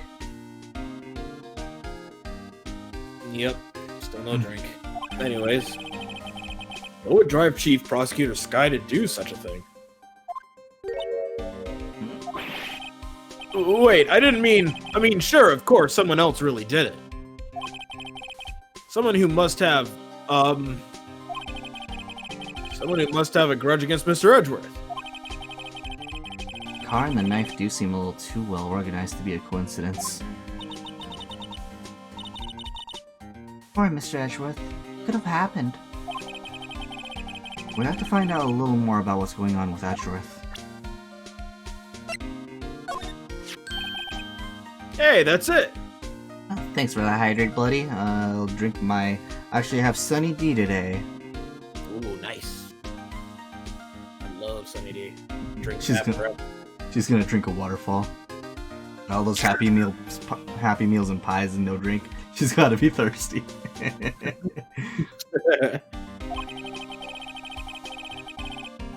As the King of the Prosecutors Award that Mr. Edgeworth got yesterday. Were you at the reward ceremony, Detective Gumshoe? Of course, pal. I got an award for diligence myself. Ah, congratulations. I was wondering, why is the award a shield? And why is it broken? Oh, there's a reason. I'll tell you what it is later. Apparently he's forgotten. But I was proud of Mr. Edgeworth for winning that award. Even with all the naysayers in the prosecutor's office. Naysayers? Must be because of the rumors. Detective Gumshoe? What can you tell me about this? Huh? Hey, pal, this is a detective's ID card. Can't just keep that. You have to turn it in to the police. It's people like you that got me into so much trouble all the time. Meaning Detective Gumshoe must drop his card a lot. Let's see. Bruce Goodman. Goodman. Sounds familiar. Nah, my mistake. But didn't you work together with him in criminal affairs? Whoa, now I remember! Bruce Goodman! He's the victim! That's what I thought. Can you tell us more, Detective Gumshoe?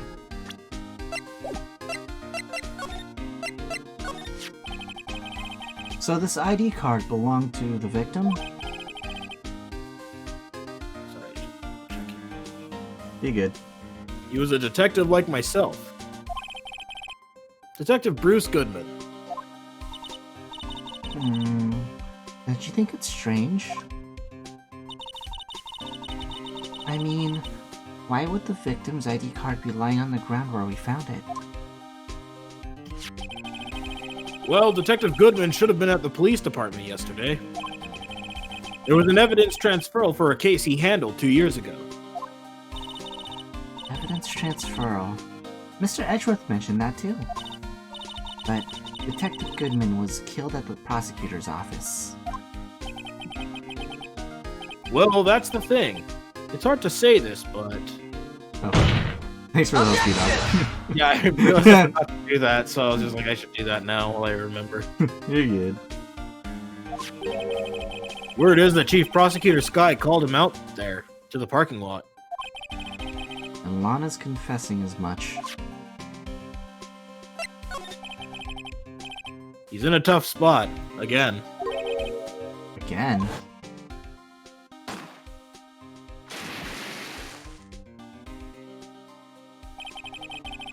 Well, it all started with the murder of that defense attorney, Hammond. But Mr. Edgeworth was found innocent. Listen, pal, there have always been rumors about Mr. Edgeworth. Forging evidence, making deals with witnesses. Nothing outright, but there were always whispered rumors. Ever since he was accused of murder, no one's whispering. They're practically shouting. But there's no evidence against him. Well, Mr. Edgeworth has always had unusually strong ties to the department higher-ups. It's only natural that people would be suspicious. I had no idea he was under the gun. Anyway, this latest case has started a new rumor. People say the only reason he took this case is because he's aiming for the chief prosecutor position himself. What? But I know the truth, pal. Nobody wants to be the one who has to prosecute the chief prosecutor. Mr. Edgeworth is biting the bullet on this one. He's doing this all for us. And that's all I know about that. I'm not officially on the case, you know. Thank you. Why aren't you handling the case, Detective Gumshoe? You met the guy who was... What was his name? The guy in the parking lot? That'd be Officer Marshall. He was appointed directly by the chief of police. Officer Marshall. Is he some kind of Wild West sheriff or something? No, Jake Marshall's just a regular officer. From West LA. Of course. For a moment there, I wasn't sure. Look, pal, let me try to make things a little easier for you. Show them this, and they'll let you examine the crime scene. Maybe. Okay. I'll be surprised if this gets us anywhere. Just act like you're supposed to be there, and nobody will look at you twice, pal. Cool. Well, thanks, Gumshoe. Yeah, Gumshoe's pretty helpful in this case. Very nice. Looks like the investigation is still going. I think that is Cough Up Queen. Okay. I have to be getting back to the shop. Sorry. No, this is me. Sorry, looks like I'll be stuck in this pit till the sun sleeps. And that's Angel. I'll see you in my dreams tonight then, baby. Oh, still here? Hello. Why the surprised looks? Didn't I mention? I've got a boyfriend in criminal affairs too. What happened to security guard? Poor security guard. Sheds a single tear. Hey, what's wrong, Bambina? You're looking like a doggy that's lost its herd. Doggy? I don't know. Jake Marshall. Strange guy to put in charge of a crime scene.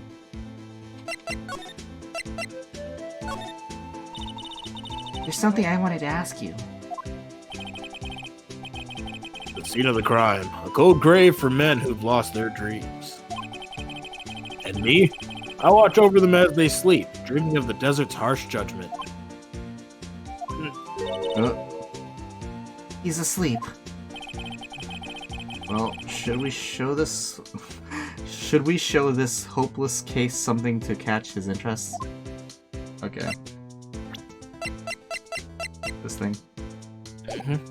Wait. I'm supposed to hit present button. Would you mind reading this for me? What's this? I warn you, fan letters to me go right in the spittoon. It's a letter of introduction from Detective Gumshoe. May we investigate? Gumshoe? Ah, that old cowdog? Yeah, we already investigated the stepladder. Tater. You holding a birthday party or something? Huh? Look, where it should say letter of introduction, it says invitation. I think he just miswrote it. Wait, why am I getting all defensive here? No worries, this proves it's from Detective Gumshoe better than a blood test. Guess I better let you in then. Thank you, Officer Marshall. Oh, that's right. He's a patrolman, not a detective. Which reminds me. Hey, wait a sec. Isn't a crime scene supposed to be handled by a detective or higher? Well, folks, the clues are calling. Welcome to our gold strike. Be like the settlers, strike out for lands unknown. Manifest destiny. Let's have a hootenanny. Note to self. Police investigations are like settling land. Well, Mr. Wright, what do you say? I say I won't be needing this anymore. Crumpled and discarded.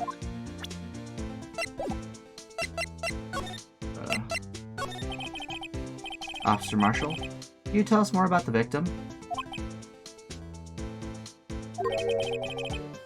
Good men always die young. Remember that, partner. Could you be a little more specific? Bruce Goodman. He was a detective, right? Well, aren't you a feisty doggy there, now? Detective Goodman was stabbed here at 5:15. The smiling Madonna told me the tale. I think he means the witness, Miss Angel Star. One stab to the chest. Fine piece of work. This here's the autopsy report. Death due to the loss of blood, one knife wound, died within an hour and a half of 4 p.m. Was my sister involved with the victim in any way? Funny you should mention that, Bambina. Chief Prospector Sky and Detective Goodman had nothing in common at all. Nothing in common? They apparently worked together on a case a few years back. So, there's no motive. Goodman wasn't a particularly gifted detective. That's one reason why he didn't do much work with the Chief Prospector. But my sister called the victim here on the day of the murder, right? Here. For this parking lot? So it seems. Like calling an unarmed man to a shootout at high noon. Yeah, Tater, I actually didn't notice that there was that many step ladders. Or ladders in these cases. Is that actually a thing? What, step ladders? Just a bunch of ladders in these investigations? Not that I'm aware of. Well- I've never sat there and gone, wow, that's a lot of ladders. So, Well, I guess I'm gonna keep an eye out for that now. When I go do through the that. second game. You do that then. I don't mean any offense, but... Officer Marshall, you're a patrolman, right? Not a detective. You calling me out? They shoot you for that in Texas. Huh? I was one of them fancy shoot detectives till 2 years ago, to tell you the truth. Oh, really? Now he tells me. But you're a patrolman now. So how can you be in charge of a crime scene? Nothing gets by you, does it, Bambina? So, why are you in charge? No reason. We're just short on hands right now. I'm keeping an eye out in the meantime. That's odd, though. Detective Gumshoe was saying he had nothing to do. Nothing important, at least. He's nothing but a sad old cowdog that can't find his tail. Maybe it's because he runs with that Edgeworth, eh? Edgeworth? That cowdog's been kicked out of this cattle run by order of the chief of police. Just, he don't realize it yet. Detective Gumshoe kicked out of the investigation? Huh. Oh, let's finally go look at this. This looks like a cell phone. Scientific analysis would suggest this belonged to the victim. I can't think of anyone else this could belong to. What's so scientific about that? Can we check it out? Sure. Right, let's check it out. Oh, it's automatically moving for me. Nice. Yeah. This phone's still on the redial screen. Redial. Mr. Wright? Most phones keep a record of all the calls you made and received. You just press the blue button to display the last number you called. Convenient, isn't it? I'm surprised you didn't know about it. Sorry to disappoint you, but even I know about a thing like redial. Huh? Oh, I'm sorry. It's just, you never know with people from your generation. Whatever. Let's check this phone out. He's not that much older than her, honestly. I know, right? I think he's like only mid-20s during this, so Oh. he's like less than 10 years older than her. Yeah, wasn't he like 24 or something? Because Edgeworth's 24, right? Yeah, him and Edgeworth are roughly around the same age, so Emma's like at most like maybe 7-8 years younger. Not by much. Yeah, Also, I miss flip phones. I do kind of miss flip phones too. I don't know why. It's just always fun when like someone called and all you had to do was just flip it open. Hello? Yep. Like, didn't have to press anything. It was cool back then. Fit snug in your pocket.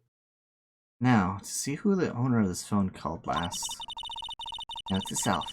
A defense attorney doesn't think first, he just pushes the button.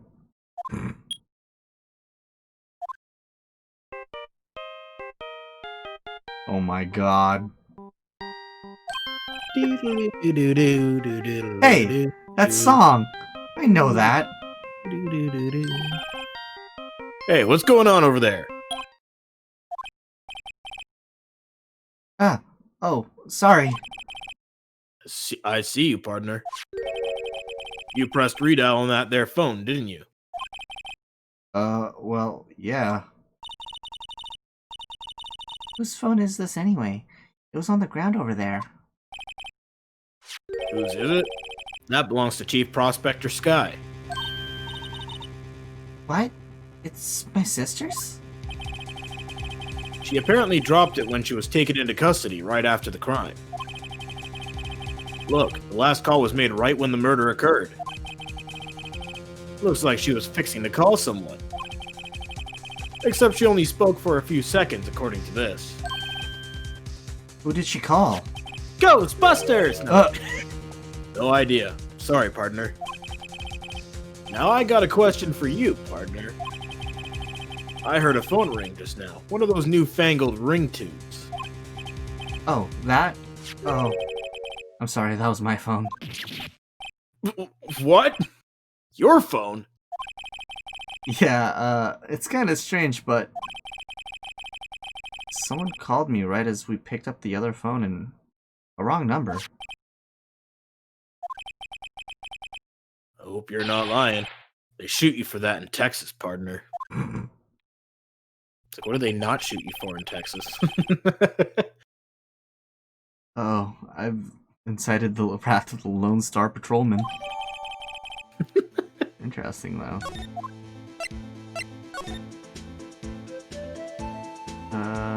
I love that outline. Yeah, just like, it's dark that, like, you know, because it's supposed to imply that that's how the body was found, but, like, I just imagine it just going, woo! just Edgeworth parking, and that's how it looked. As soon as he turned out the key, damn it, not again! like a jack in the box. Trunk. Damn it.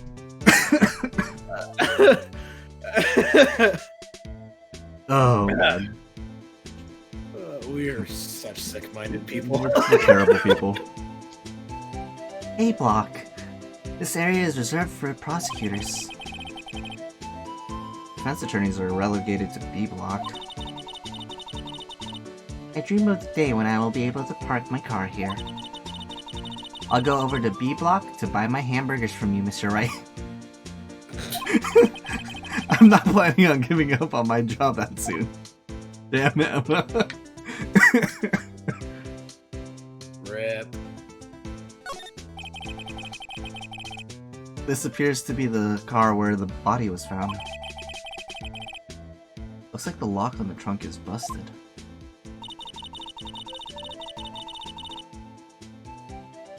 The crime took place in the underground parking lot at the prosecutor's office. The body was found in the trunk of my subordinate's car. Buy a luxury car. It screams, I have money to burn. Yeah, prosecutors get the big bucks. This rope. Is it? Yep. Elated in the outline of the victim's body. So wait, the victim must have died when the killer closed the trunk on him. You have got to be the only person I know that would come to that conclusion. Wright's Burgers. All the food you want, but no drink.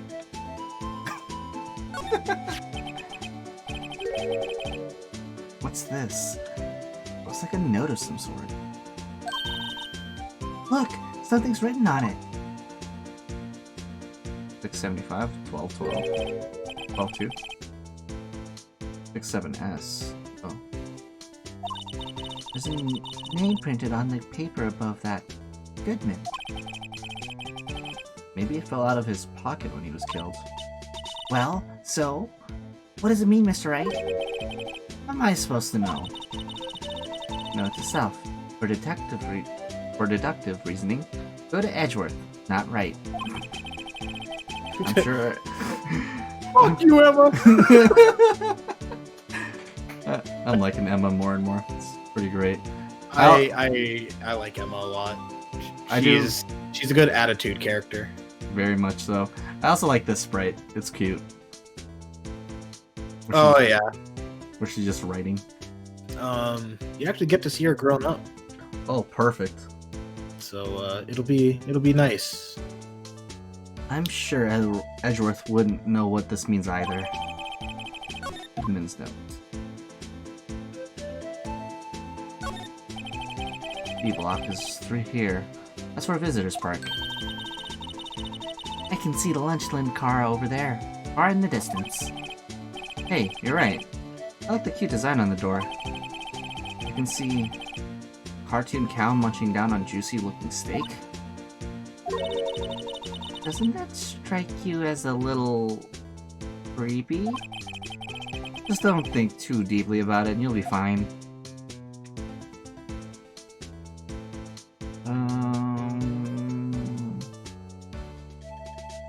I think that's everything here. Yeah.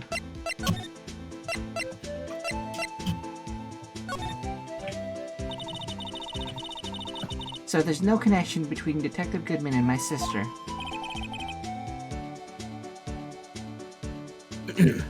That's correct, but there's a gold mine of evidence against her. And the prospector tomorrow is none other than Edgeworth himself. I'm afraid your sister's fate is decided, Bambina. Many condolences. Officer Marshall. Yeah, Bambina? How can you say that? And my sister... You were... There's something between this cop and her sister that I don't know about. I apologize, Bambina. Something must have gotten to me. Maybe it's that dry wind that's a-blowing through the prospector's office. Dry wind or ill will. Someone's up to something here, but who? Suspicions about Mr. Edgeworth have been flying around for nearly 2 years now. Forged evidence and arranging testimonies, you mean? He was unbeatable because he did whatever it took to win. Unbeatable, that is, until he met you. The rumors are just rumors, aren't they? These are prosecutors we're talking about. Evidence is everything to them. If you follow the rumors about Edward to their source, you find one person. But they're off limits. Untouchable, you might say. One person? Who? Hate to say this, but it's your sister, Bambina. Chief Prosecutor Lana Skye. What? My sister? Edgeworth couldn't rustle all those cattle by himself. Some people load their guns with bullets, some people load them with deals. What you're saying, Edgeworth was making deals to win trials? Where there's gunshots, there's bound to be bullets. That's what the old-timers say. There's a big old secret hidden around here somewhere. Everyone knows it. Is that why Detective Gumshoe was taken off the case? Did they target him because he was the closest to Edgeworth? So, well, how are we doing, Mr. Wright? Guess we've got some clues. We have an autopsy report, a note from the victim, and a cell phone. So you think we'll be okay? Well, the only thing still bothering me is that Lana is confessing to the crime. She says she did it. No problem. I can guarantee that she's not the criminal. Oh, by the way, Emma. Yes?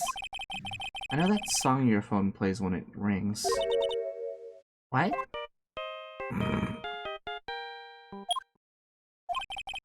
It's the Seal Samurai theme song, isn't it? That popular TV show for kids.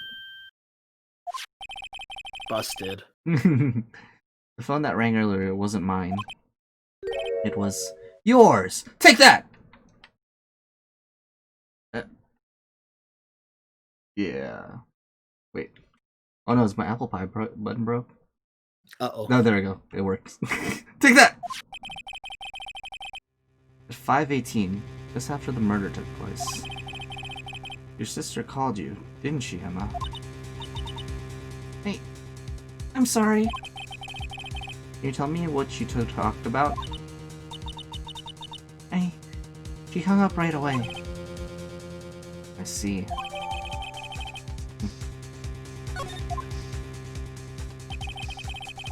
The detective is murdered, and the suspect is the top prosecutor in the district. Got a bad feeling about this. Like, maybe I still don't know everything that went on here. To be continued. Nice.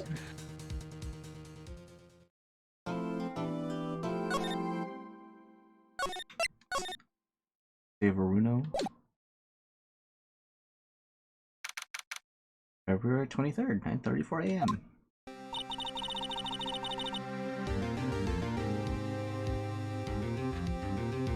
How did the investigation go yesterday, Mr. Wright? Frankly, there's still a lot of gray areas. Or rather, the whole thing is one big gray area. Don't worry about me, no matter what the outcome. Oh, thanks for the host, Mocha Otaku. How you doing, my man? I'm ready to accept my fate. I believe in you, sis. Mr. Wright, let me offer you a word of advice. Yes? A defense attorney should never believe their client. The defendant is called to trial because they are suspected of wrongdoing. Never forget that. Miss Sky, you remind me a lot of Mia. There's one decisive difference between you and her. And that is? You're not a defense attorney. I believe it's almost time for the trial. Good luck, Mr. Wright. My first trial without Faye helping me. No one's going to bail me out this time. I'll be alone in there. So I have to discover the truth all by myself. Let's do it, Mr. Wright. I'll be with you the whole way. I just like how I can just have any assistant I want. This random high schooler. Yep, she's my assistant. Don't worry about it.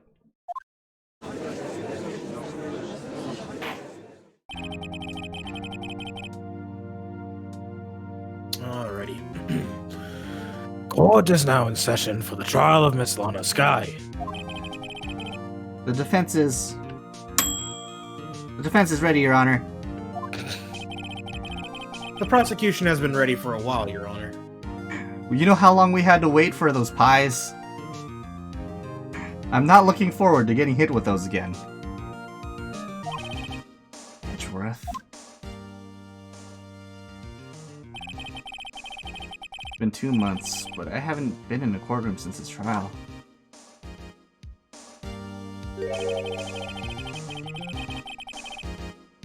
I hope that personal feelings will not be a part of the proceedings today, Mr. Wright.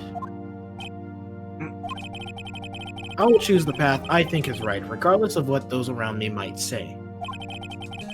The judgment to be made here is in our hands, not those of anyone else. Very well, Mr. Edgeworth, your opening statement, please. Chief Prosecutor Lana Sky has committed an unpardonable crime. Not only this, but she was rash enough to commit it in the prosecutor's office lot. Wow, he's much more forceful in person. I suddenly feel like confessing to everything. However, she will now pay for her rashness with her life. There was a witness to her crime. A professional witness. Well then, call your first witness, Mr. Edgeworth. The prosecution calls its first witness, Miss Angel Star, to the stand. Cough up, Queen.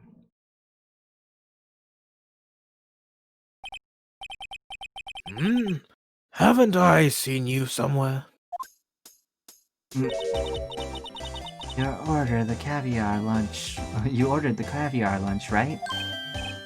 Oh, caviar! I've never eaten caviar before. The judge is really wolfing it down. And for you, I have a Fiesta Bowl. Thanks. Will the witness state her name and profession? Ah, and you, sir. Did you order the fingerprint lunchbox? It is too early for lunch. Your name and profession, please. Well, Your Honor, how does it taste? So this is why everyone raves about caviar. It's so tasty it hurts.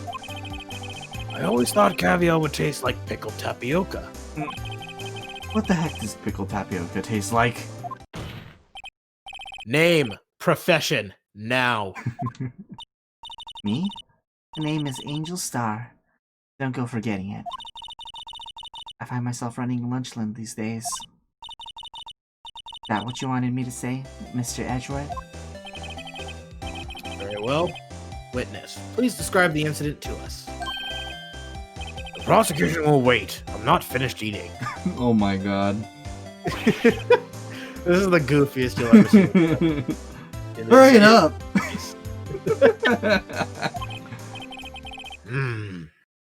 Very well, Mr. Edgeworth. As you know, we usually call on the police to provide a description of the crime. Your Honor, as Mr. Edgeworth has said to the court, I am a professional. Huh? What exactly does that mean? Until 2 years ago, Miss Angel Star was a special investigator with the police. She was a first-rate homicide detective. What? Miss Star was a detective? Aha! I know who you are. Cough up. Cough up Queen Angel Star, Your Honor. Long time no see. Very well. You may continue with the description, Miss Star. Just who is this lady? If I might have the court's attention over here. The parking lot at the prosecutor's office is divided into 2 blocks. A block is for the prosecutor office personnel. B block is for visitors and clients. A chain divider separates the 2 blocks. I suppose that's to keep visitors from taking up prosecutor spaces, yes? The crime took place by a car in the back of A block in the car's trunk. Killer stabbed the victim with this knife and went to drive the body out. Unfortunately for her, there was a witness, and an arrest was made on the spot. And who was this valiant witness? Why, it was me, Your Honor. 4 plans. Witness, did you see the very moment of the crime? Of course, Your Honor. Immediately after that, I apprehended the chief prosecutor. It seems rather cut and dry, doesn't it? Well, Mr. Wright? I can't agree on principle, Your Honor. It seems that some poor losers are unwilling to accept the truth, Your Honor. I proceed to crush what little hope they have remaining. If you can, then give them your worst, Miss Star. Wait, are they talking about me? Yes. Or Phoenix? Somehow, I always knew a day like this would come. I was on my way to deliver a lunchbox to my boyfriend when I sensed something. Perhaps it was my finely honed detective intuition at work. Through the wire fence, I saw the chief prosecutor standing next to a garnished car. The chief prosecutor was holding a knife in her right hand. Then she thrust the pointy tip of the knife into Detective Goodman's chest.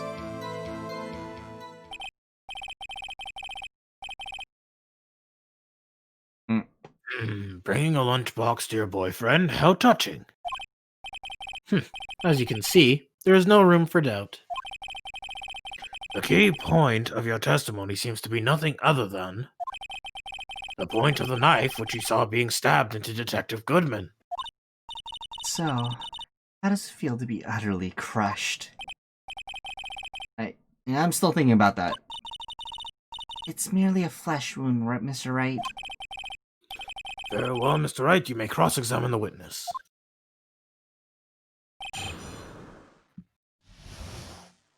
Alright.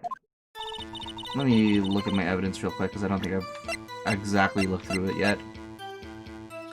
There's the ID. Oh my god, I could do one of these.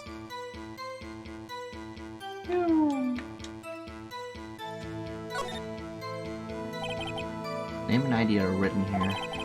Sergeant Bruce Goodman, ID 5842189. I wonder why they only use numbers for IDs. What else would they use? Letters, silly. They're the reason we have a written language in the first place. True. Sergeant Bruce Goodman, ID YABADAB. See? Wouldn't that be better? Yabba dab. Yabba dab. Well, it does have a certain ring to it. Exactly my point. Doesn't take much to amuse her.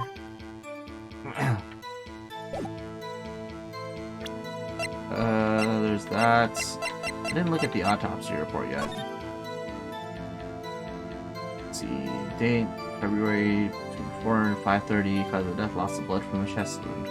Assessment wound was caused by a 4.5-inch knife. Single stab wound was found.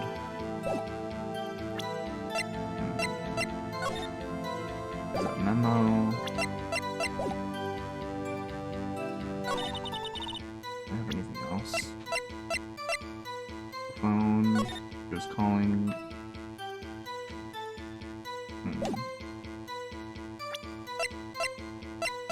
Let's see.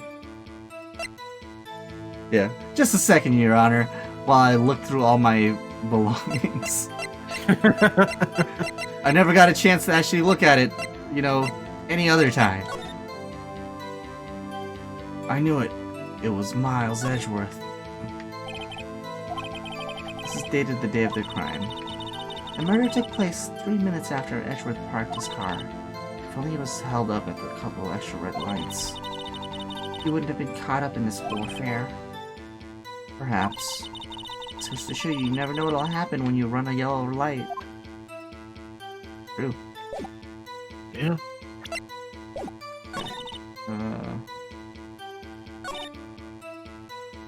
Who's your boyfriend? This boyfriend.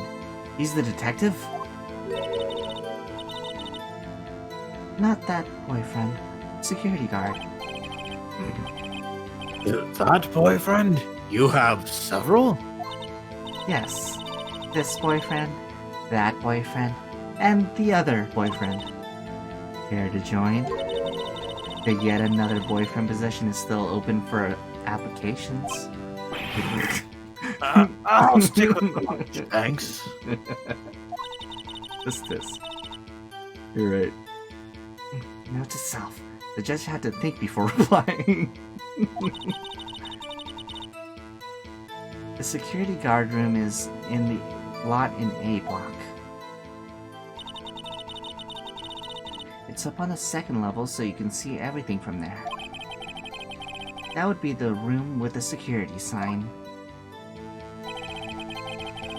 Incidentally, did you bring your lunchboxes by car? Since I'm a visitor now, I parked in B block. So, she was in B block when she witnessed the crime?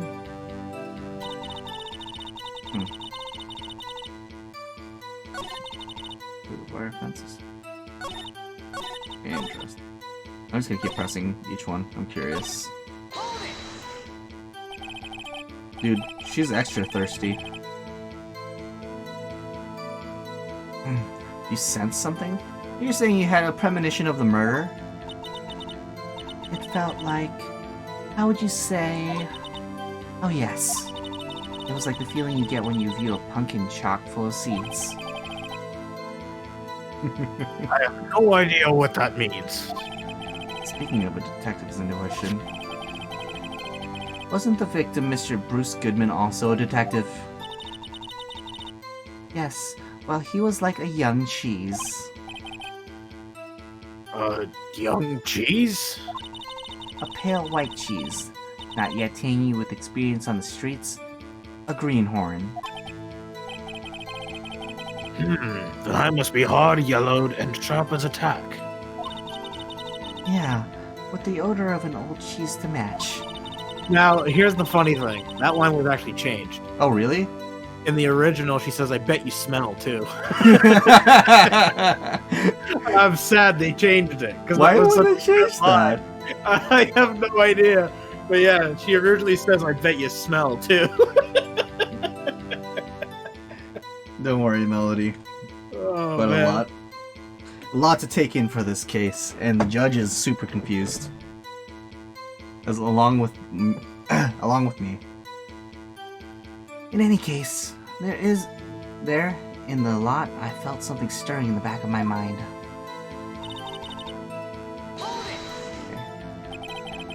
By garish car, you mean? Mr. Edgeworth car. Yes. Mr. Edgeworth? Incidentally, the knife with which the victim was stabbed was also Mr. Edgeworth's. Wasn't it? Yeah, you're about like at the 3/4 point. More like the 4/5 point, I guess. Makes the most sense. So, I mean, this is the first trial of this case, so yeah. This is the first trial of the second case. So I would say we're on.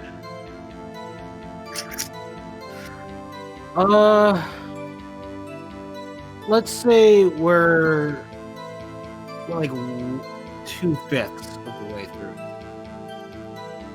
Of this case. Yeah. Wasn't it? Indeed, it was.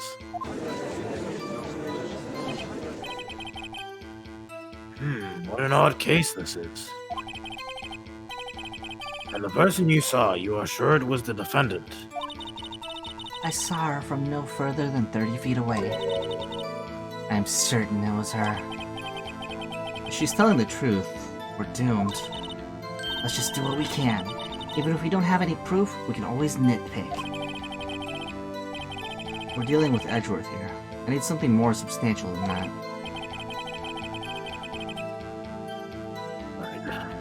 Can you tell us what the suspect was doing when you saw her?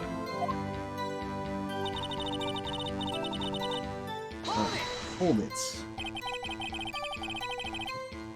Tell me more about this knife that the suspect was carrying. Oh. Oh, you completely forgot about the series? That's crazy. So for me in this series, I knew about it for the longest time, but it just kept going back like in the back of my mind until like I saw the trilogy on sale and it got remastered, and I'm like, oh well, I guess it's time to finally jump on it. Are they cheap loose nowadays? I don't know about the GBA version and the like base DS versions. I don't imagine them being more than $20 each, probably. But I'm playing the trilogy off Steam, and I think the whole trilogy on Steam right now is $20. Yes, it is currently on. It is currently on sale. So you can get it for, I think it's specifically like $19.99 or something like that. Mm-hmm. And you're getting like 3 like pretty lengthy games that are all really good. Yep. So if you want an opportunity to try out the franchise, PC is definitely the way to go. Or you can get it on Switch. It won't be on sale, but you know, it's still cool. And on PC, you can even gain access to the soundtrack if you still want for an extra $79. Yeah, $19.99 is what it says on Steam. See, so, not bad. Yeah, it's definitely worth the price for sure. I mean, if this game is intriguing you, I mean, I'd say get it. Oh, you have no PC or Switch? Oh man, do you have a DS or a 3DS? Because that's your next bet on playing these games.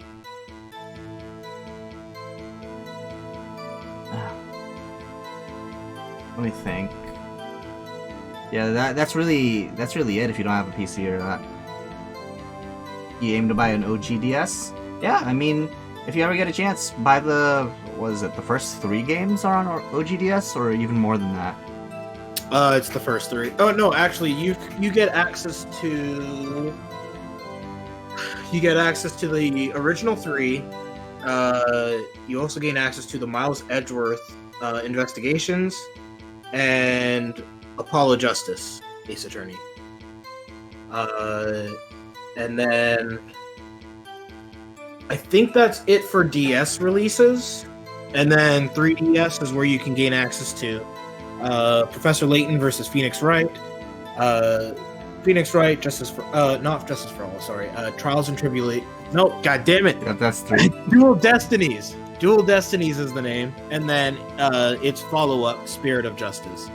So you've got about 5 games you can get via DS and a good 3 games for 3DS. Yeah, I mean, I've been playing this blind this whole time, and I'm honestly loving it, so I suggest giving it a try if you ever get a chance. Tell me more about this knife that the suspect was carrying. Well, I'd say the blade was about 4 inches long. Is that right, Mr. Edgeworth? It is your knife, after all?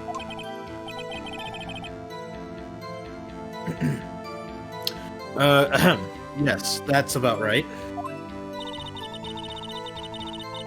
Prosecutors are, by nature, well versed in the location of a man's vital organs. Yeah, I'm playing the game blind, so I haven't looked up anything Phoenix Wright related, like, at all. Yeah. Including that game theory video. So I have no idea what's in it, and I don't really plan on watching it. And Game theory video? Yeah, and if I do end up watching it, it'd be like long after I beat out at least the majority of the games.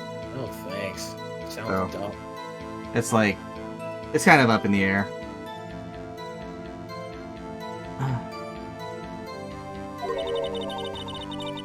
I'm sure it was easier than boiling an egg for my egg salad surprise set.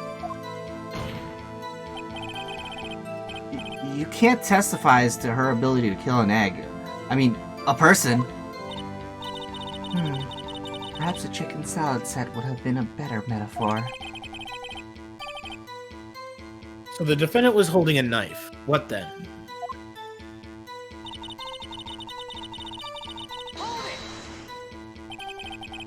Tell the court why you didn't try to stop this crime. You did see her raise the knife to strike, no?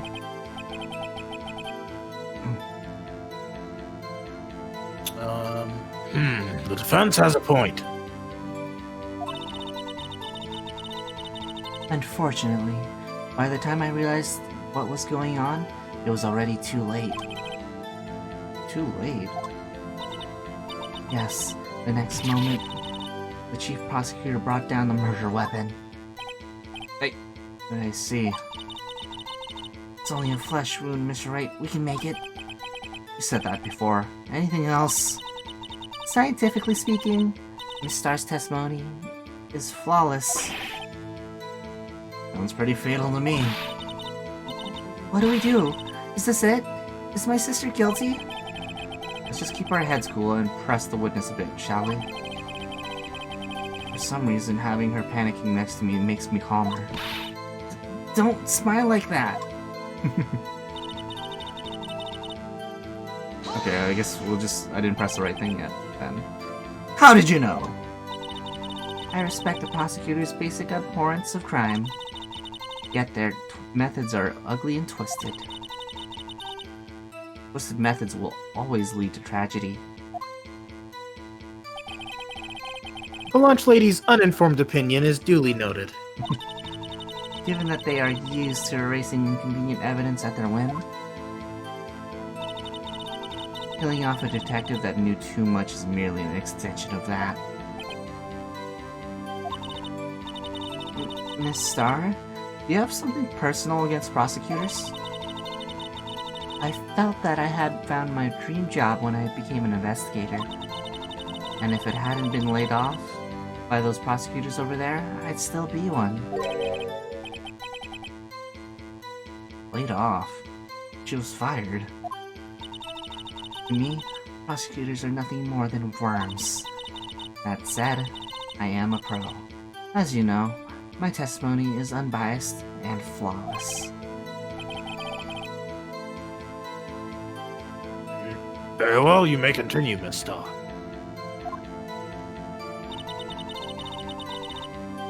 Okay. Wait, I already pressed that one, right? I'll try pressing it again. I don't remember if I did or not. Oh, Yeah. Yep. Here to join.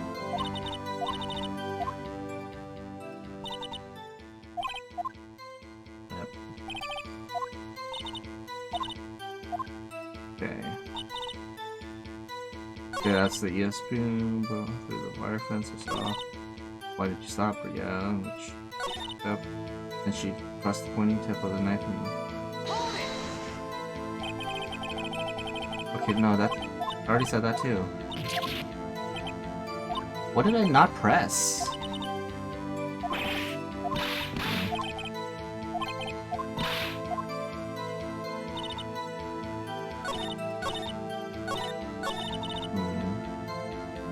So then I'd have to find a contradiction, don't I? If I can't... I don't remember anything. Because that's the garish car when I said something. Yeah, I already pressed everything, so there must be something. It's the Blue Badger. He did it, didn't he? Usually not rocks. No prints.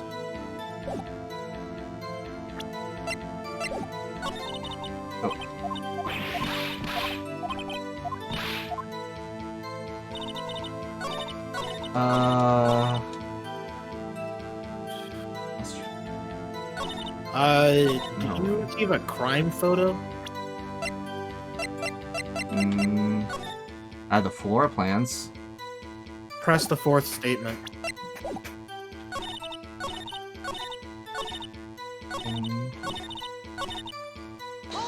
Yeah, I swear I... Yeah, I pressed this one already. The knife with... Wasn't it? Yep.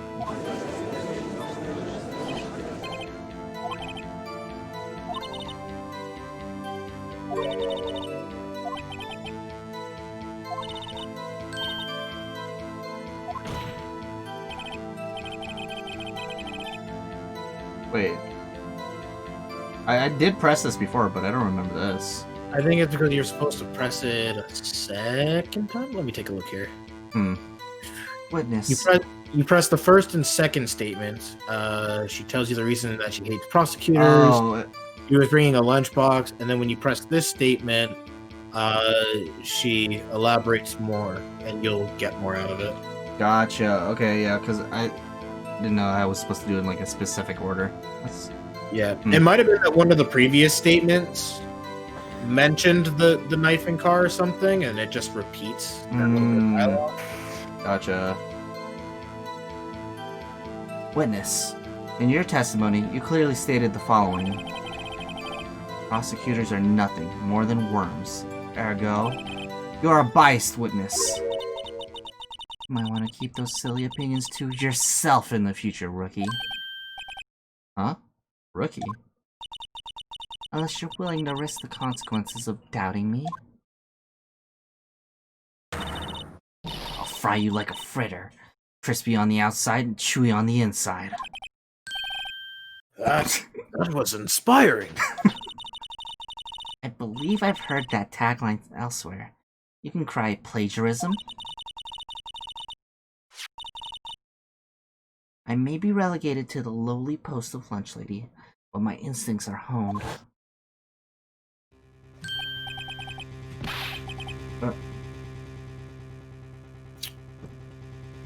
A photograph? You took this? The moment I witnessed the crime, my reflexes took over and snap, took a picture.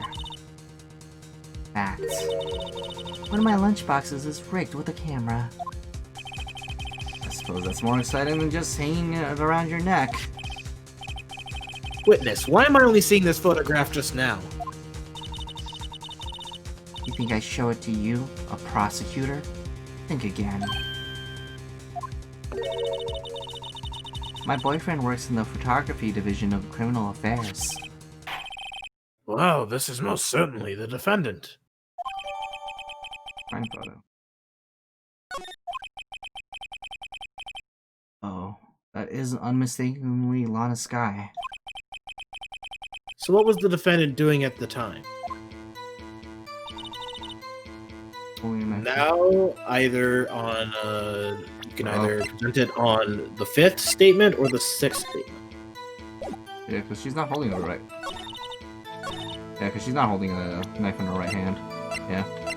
Yeah, and she claims that's the moment of she took a picture of the moment of the crime, but that looks nothing like the moment. Exactly. And you witnessed this? You saw Miss Sky stab the victim with the knife? As I've already said, yes. I swear it on my finest salmon swirl lunch. I'm sure that is a fine lunch. But, isn't that odd? Look at this photograph.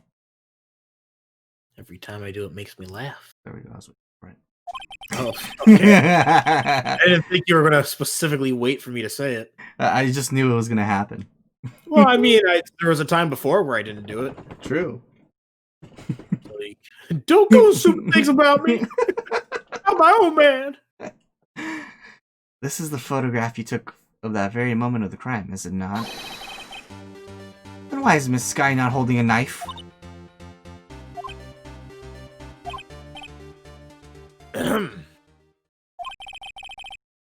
Mr. Edgeworth, your thoughts? Objection. That had to be the weakest objection ever, Edgeworth. Yet it was still stronger than your ever-feeble mind, Mr. Wright. Ooh, shit. What do you mean, Mr. Edgeworth? This photograph was not taken the moment before the stabbing. This was taken the moment after the stabbing. And how could you tell that? Blood splatter. Huh? See the dark crimson stains on the chief prosecutor's coat. But it's black and white in the photograph. Yes, it's hard to tell, but this could be blood.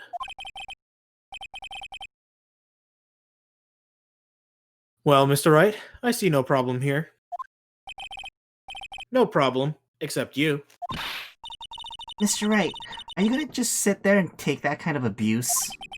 You got a better idea? I'd object. Yeah. This is the only thing I can go on. For now, yeah. Yeah, for now. I'm literally sitting on nothing else. Wait. That contradicts what the witness said in her testimony. Namely, that she took the picture the moment she witnessed the crime. Well, it seems I was slightly unclear. My apologies.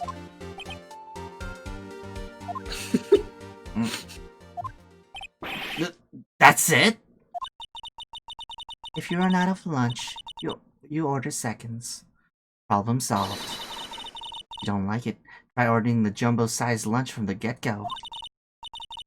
Good advice. I'm not sure I understood it, but good advice. I didn't have time to stop her. Prosecutor Sky was cold, calculating, like a robot. Killed without pain or remorse. It was a premeditated murder. Premeditated? How'd you know? Look at the chief prosecutor's hands in the photograph. Well, are those gloves?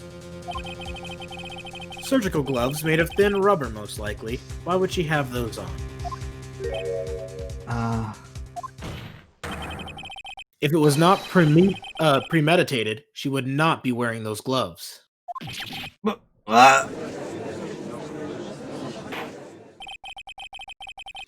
These gloves do seem to tell a tale of premeditation. Premeditated murder. A serious offense. Witness, add this to your testimony.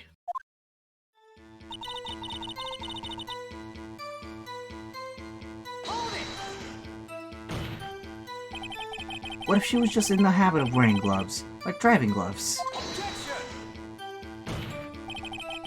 The gloves were admitted as evidence when the defendant was arrested. They were rubber gloves of the kind used for autopsies. In other words, when the chief prosecutor came to the crime scene, she came to do the murder. It's the only possible conclusion one can make. Everything was planned. It was a premeditated crime. Impressive. I'm sorry they took you off the force, Miss Starr. This is bad. He's got them thinking this was all planned. If she can prove this claim, the trial's already over. I've got to think of a way to show that this wasn't premeditated. It's only a flesh wound, Mr. Wright. We can make it. You said that before. Anything else? Oh, okay. I think she said that already before. For some reason we're having... Yep. Okay, now it's just gonna make me go back to the top. Yep. Oh, thanks, Melody. Appreciate it. We try our best to voice act. Oh. Went too far.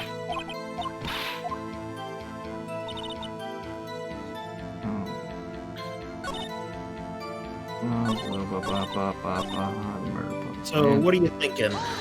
Wait, I didn't mean to press that. No. Just hold down the button that advances. It should fast forward automatically. Oh, it does? At least I remember it doing that. Okay. Yeah, because originally on the DS, they had like the fast forward. touchscreen. The touchscreen could be used to advance the dialogue as well. And if it was dialogue you already heard, it would allow you to fast forward it. So you would just tap the screen and hold it there, and it would turn into a fast forward button, and it would just zoom through all of it. But I don't know if I can't remember if they took it out or not.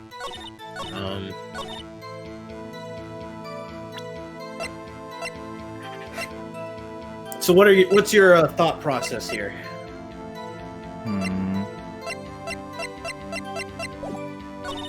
Honestly, through the wire trust is on. Here's this awesome.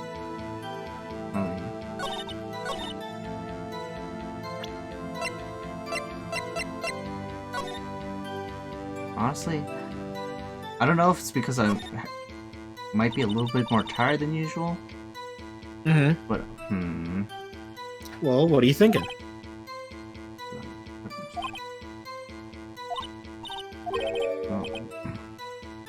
I don't think we ever looked at this. Nope. Yeah, because this had no fingerprints on it. Yeah, because of the gloves. Yeah. But there's one flaw to this premeditated statement. What is that?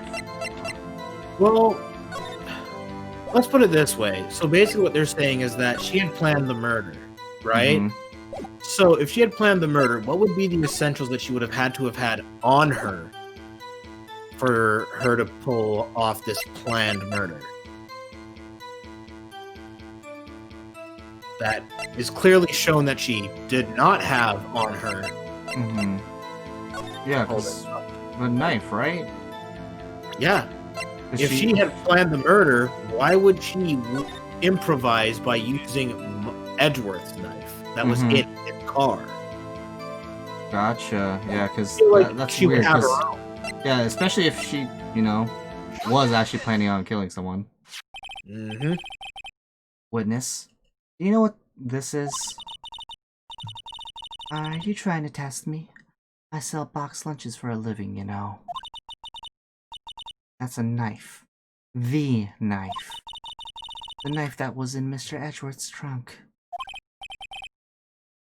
Indeed, it is my knife. What's with this case? A bloody murder weapon, a red car, all belonging to the prosecutor there?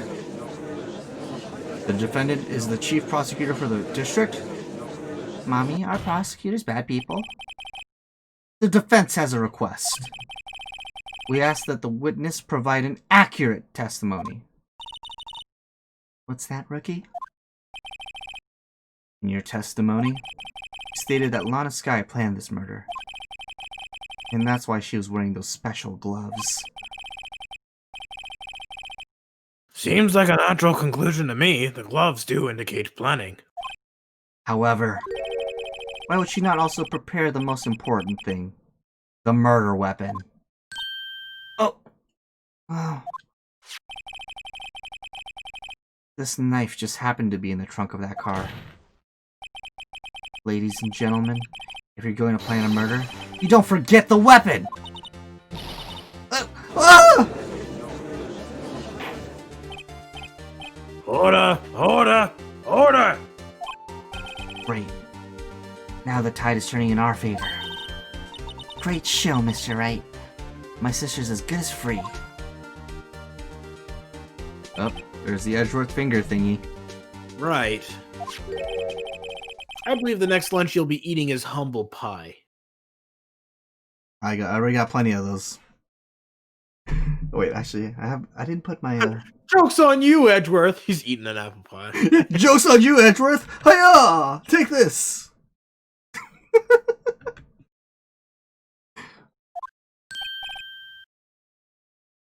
What? I hope you weren't deluding yourself into thinking that the tide has turned. Not over such a trifling detail. But this shoots a hole in the whole premeditated theory. Bah. The prosecution could care less if it was premeditated or not. The only one who seems to care is that lunch lady over there. The defendant, Lana Sky, murdered a detective with a knife. That is the only thing the prosecution need prove. Nothing else. Very good, Mr. Prosecutor. I suppose you think you're clever now. But you know as well as I do that she planned on killing him. It was planned. If it wasn't, why would she have been wearing... I believe I'd like to hear your testimony again. Witness, please tell us only what you saw, not what you thought. How dare you! My powers of deduction are not to be underestimated. Really now?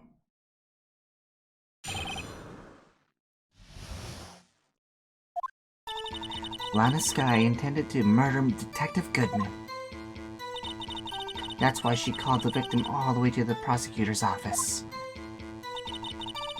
I'm sure the chief prosecutor had a grudge against the victim. Nothing else can drive that human machine to plunge that knife in again and again.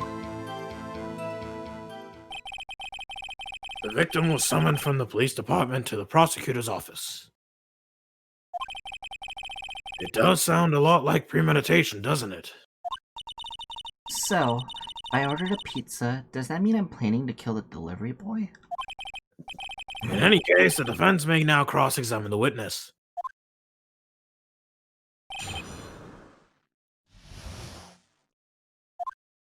Her choker is an octopus, isn't it? It's the sausage octopus thing Yeah, in so- anime. The hot dog. So how you doing, Paka? Okay, that's why she called. Oh, this again.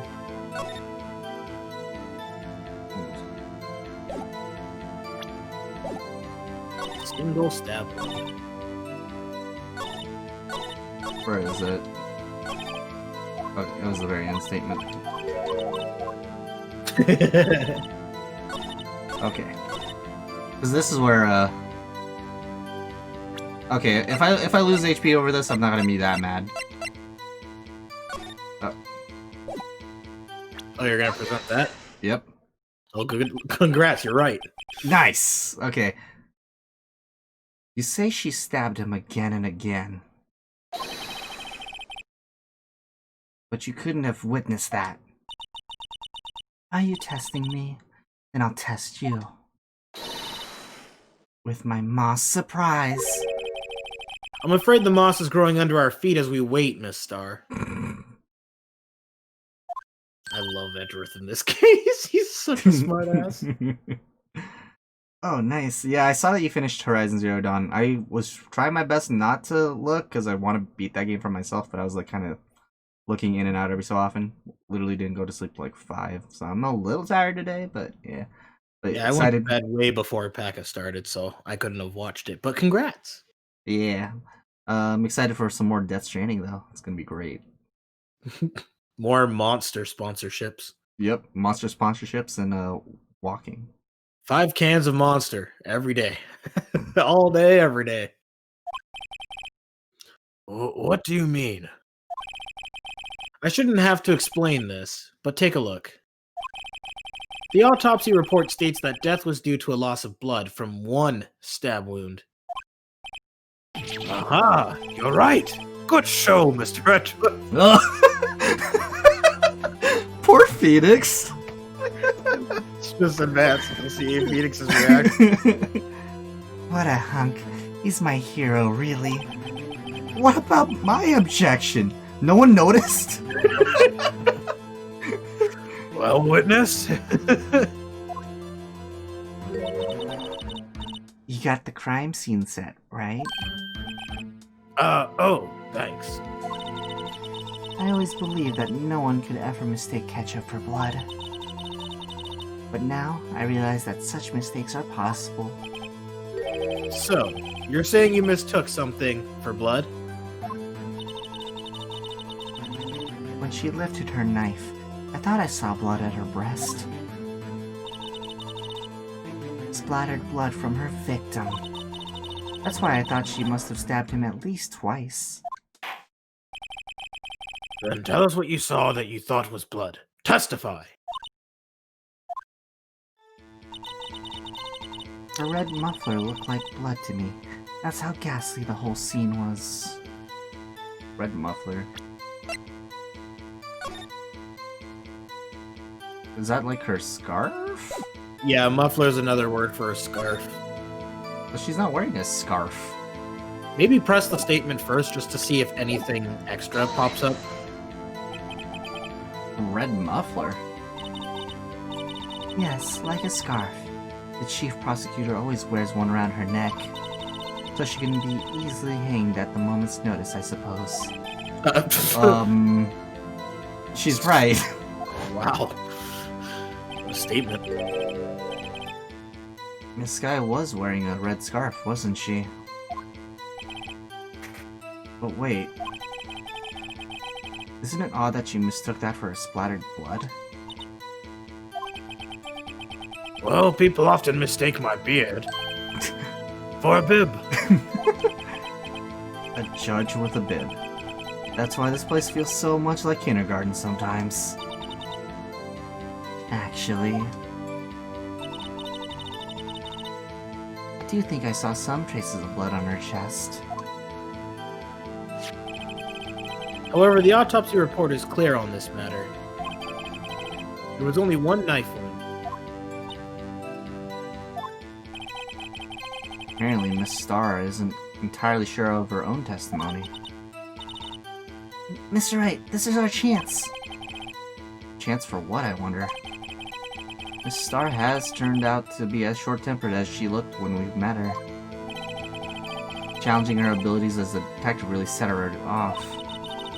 The short wick burns out the fastest. It's a scientific fact. I wonder, wouldn't it depend on the size of the candle? I mean, add more wax and even a really short wick will burn longer. Obviously, more scientific testing is required. Yeah. Alright, well, we definitely know it's that statement. Yep. Let's see. I guess I'll present the crime photo because she's not wearing a scarf. Yeah. Go for it. Oh, nice. Perfect. We have plenty of tries, so. Miss Starr, Okay. The witness is clearly not suited for detective work. What? The suspect was not wearing a scarf or muffler of any kind when she stabbed the victim. And you've proved it yourself, with this photograph. Huh? But that can't be! Only a professional lunch lady could be so utterly clueless. Congratulations. Perhaps you finally found your true calling in life. Harsh words, but good. In the end, Mr. Edgeworth prevails. What was my objection? Chopped liver? Edward's getting sick of apple pies being tossed at his face. Yeah, Phoenix was getting one ready right when he was about to say objection. Oh, we had it set up macro for like a Whopper being tossed. And it's Edward trying to get revenge. Like, oh my god. For this case. Man, Edgeworth, I knew you wanted to be a defense attorney at some point, but man, you're stealing my job right now. But if there... A scarf... No, not that. But something red. Really. Okay. Well now, where were we? The witness has given us an entertaining interlude, but back to business. What? Very well, witness, continue your testimony. You saw the crime and apprehended the suspect. Tell us about that. Very well. I do remember some things accurately, at least. Ultimately, we couldn't shake the most important part of her testimony. The most important part? The part where your sister stabs the victim. This next testimony might just be the moment of truth. Apprehending the suspect. After the murder, the suspect attempted to run behind a partition off to her side. I quickly caught her, explained her rights to her, and arrested her on the spot. Ah yes, when I arrested her, she mentioned the muffler. That's what had me confused in my earlier testimony. The chief prosecutor made me to escape, but against Angel Star, resistance is futile.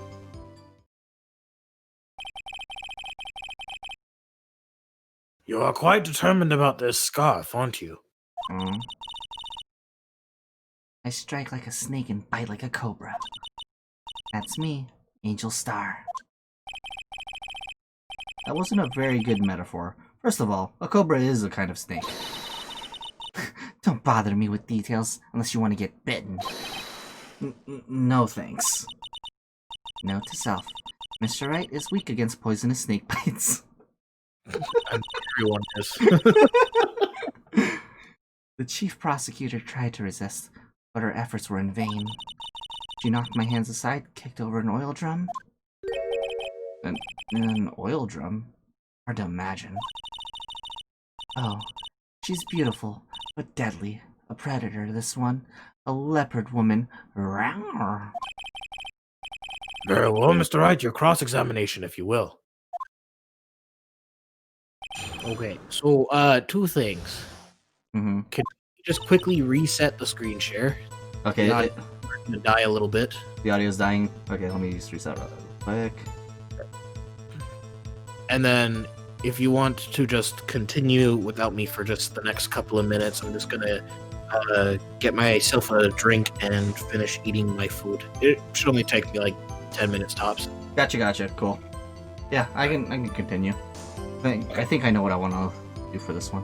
After the murder, suspect quickly caught her, explained her rights. She mentioned the muffler, that's what had me confused in my earlier testimony. X-Files on the PS1? See, I've never heard of that game. Like, I know of X-Files, but I've never seen, like, you know, the actual games. Anything like that. I'll take a look at it, though. So what I think I'm going to do for this one, I'm going to press everything, but I want to try to catch her on, like, the cell phone or something. This is pretty much right exactly after the murder. And there's no way that she could have been arrested without making the call, obviously. Yeah, sure. Feel free to, man. Alright, so let's just see what I can find out. So where is this partition on the floor plans? I'm sure she means this wall next to the car. That's right. There was a wall there, about 6 feet high. She was obviously trying to hide herself. Quite a natural thing for a criminal to do. And what did you do then?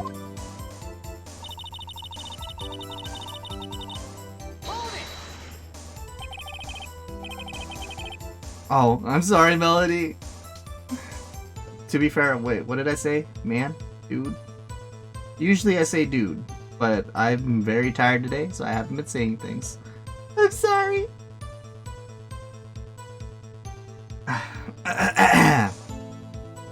You say quickly. Were you close to the suspect? As I just said, I was only 30 feet away from her the whole time. Maybe I should press her for more details. Let's press her. I'd like to see this on the floor plans, just to be safe. The Lunchland car was... She was a visitor, thus she was parking in B block.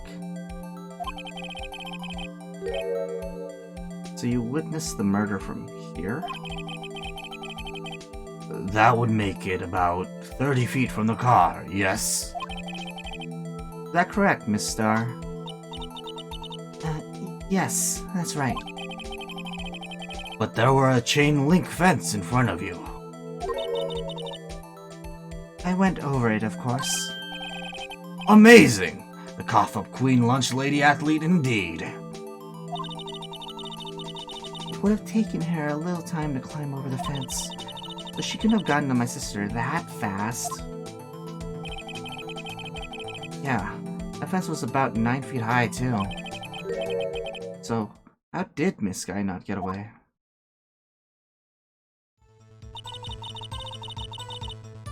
Huh. Okay, so then maybe I just have to present the floor plans then, right? That's what I'm thinking? Raylan is weak to feminine aggression. Bruh. I may or may not be. I will never divulge that secret. Winky face.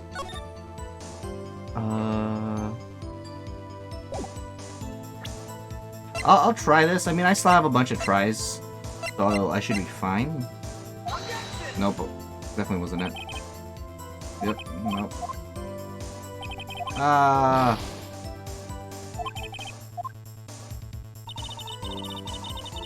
quickly caught her and explained her rights on the spot. Alright, let's just keep pressing and see. I might get something. Say quickly, we already went through that. 30 feet away. Already pressed her on that.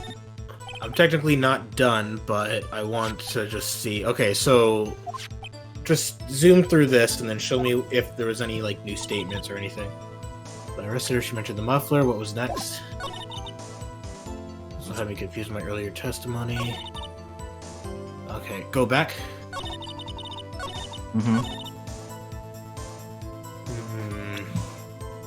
Okay, yeah, because the quickly caught her is a thing. Give you a little bit of guidance here. Let's see. Yeah, gotta. I could probably figure it out.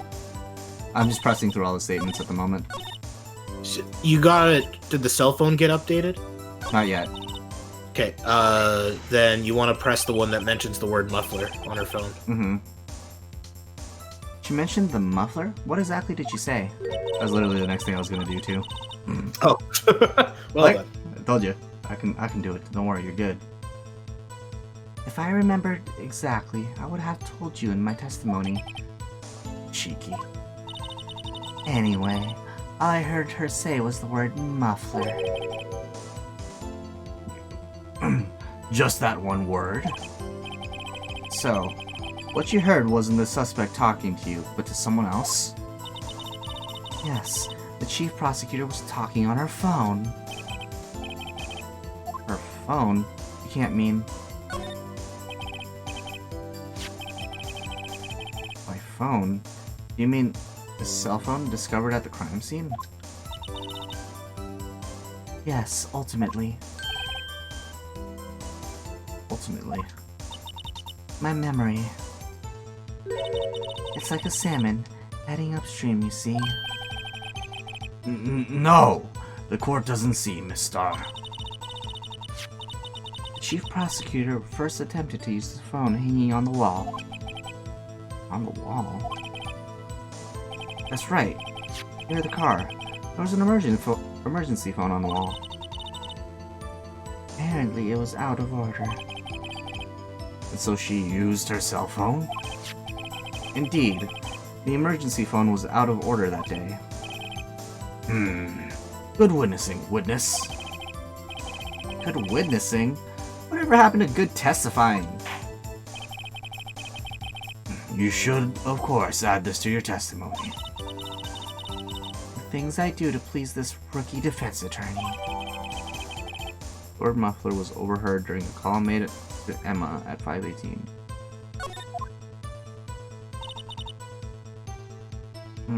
I saw it all. How she tried the phone on the wall, but had to use her cell instead. Keep pressing that. Skip to 251 on the video. Or let me look at it real quick. 251. This is assistant directors. Oh, it's one of those kind of games. So this game is full FMV? Huh. Interesting. It's on PC. Along with PS1. That's cool. You know, I've always wanted to play a FMV game. Really didn't get through too many. Oh, and it's Myst style? Huh. Nice. Yeah, I'll definitely take a look at that, though. I know that person's emulating. Oh, emulating. So it's just PS1. Gotcha. Must be careful. Why is that? Do you think you could restate your testimony for the court? Aha! I was going to ask the same thing. I'll only say this one time, so listen close, rookies.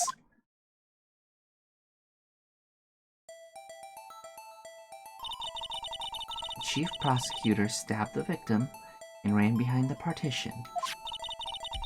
Then she picked up the emergency phone on the wall, but it was out of order. So she pulled her own cell phone out of her pocket. And during that time, you climbed over the chain link fence. Then, when I boldly grabbed her arm, the chief prosecutor hung up her phone. And you saw her doing this. What is it, Mr. Wright?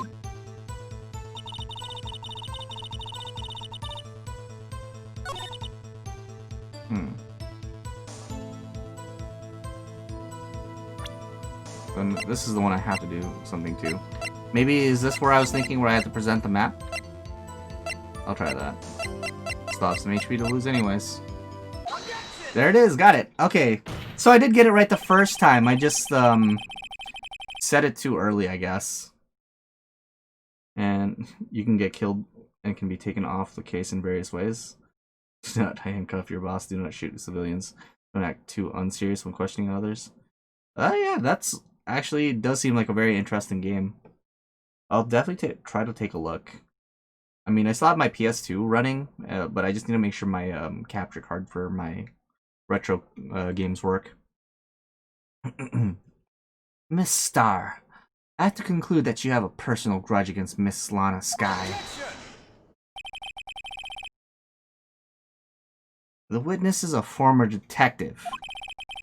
Her testimony is unmarred by personal bias.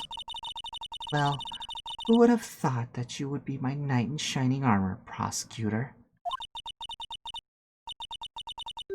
You, who together with the chief prosecutor, kicked me out 2 years ago.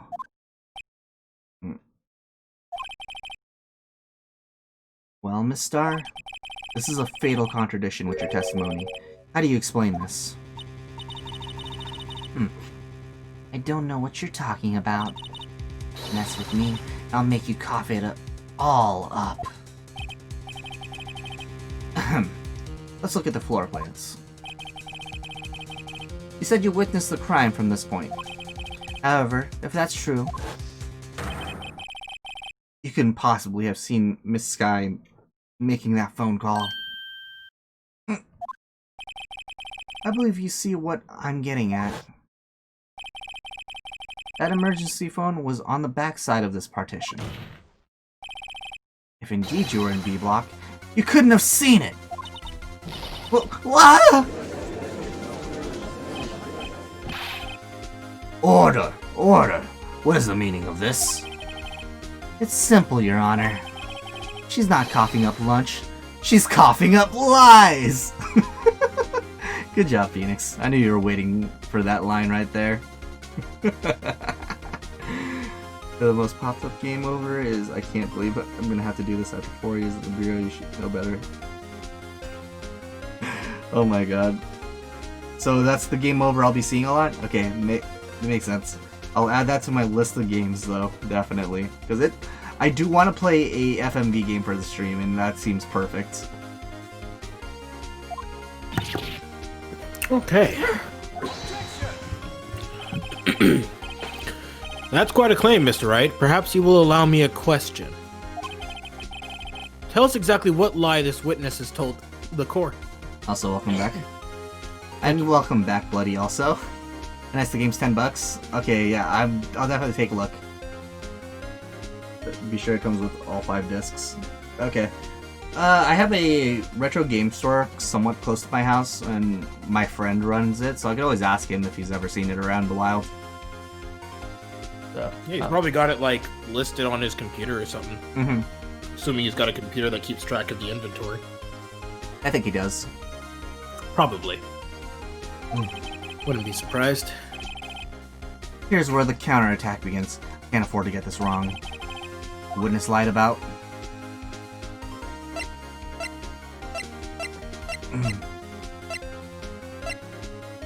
Oh, this one matters. Oh, You'll be God. penalized if you get it wrong. Oh god. I wasn't Okay, like paying well- 100% attention. Just take a step back. Alright. Let's just think about what we've figured out so far. So, Angel Star's testimony was that she was in Block B, where there's a chain link fence between her and where the crime took place. Mm-hmm. She saw Alana stab the victim, then run behind the partition to use the phone. Mm-hmm.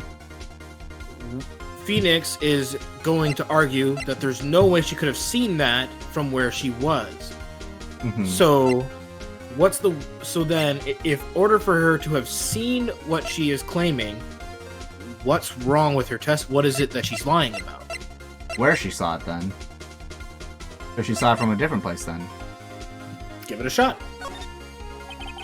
This guy tried to use the emergency phone, but it was out of order. What is significant about this fact? Nothing. Therefore, it would be pointless for Miss Star to lie about it. Pointless to lie. I see.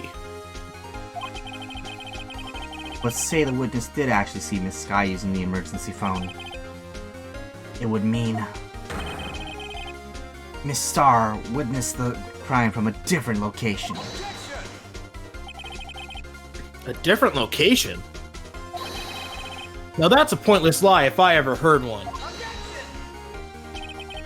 Before you can call my lie pointless, at least let me tell it.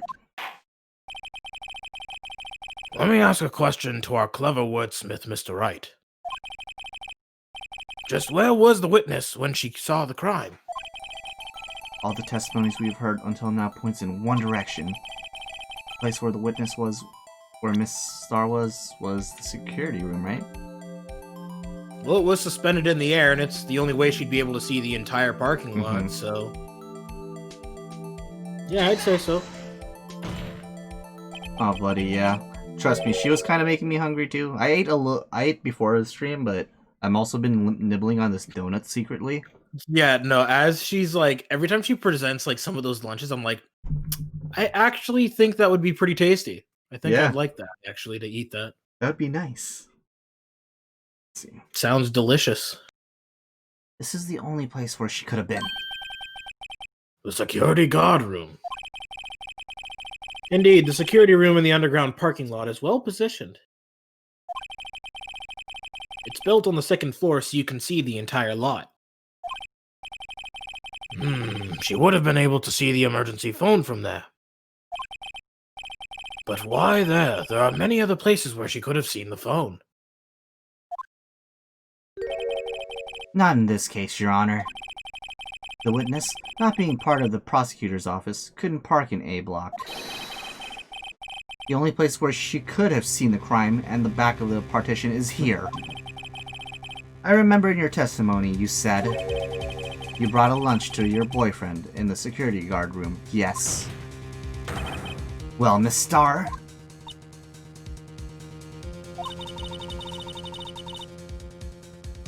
How many years have I been getting the better of men? You think that the tables could be turned? Today, a man has gotten the better of Angel Star. Order! Order! Witness! What have you done? You used to be a detective. You should know better. I'm not turning back. The guilty will be punished. And I'll do what I must to make sure justice prevails. Guilty. Talking about Miss Sky? Mr. Wright, doesn't this strike you as odd?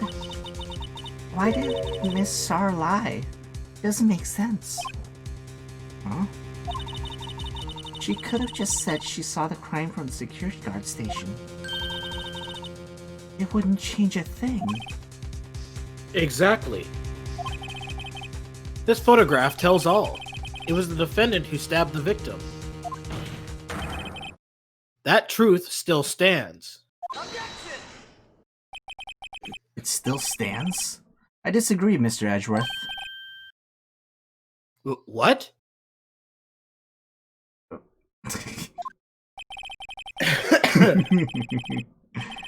If a witness is found to be lying, they're guilty of perjury. But she knows this. She wouldn't risk that without a good reason. So tell us what her reason was, Mr. Wright.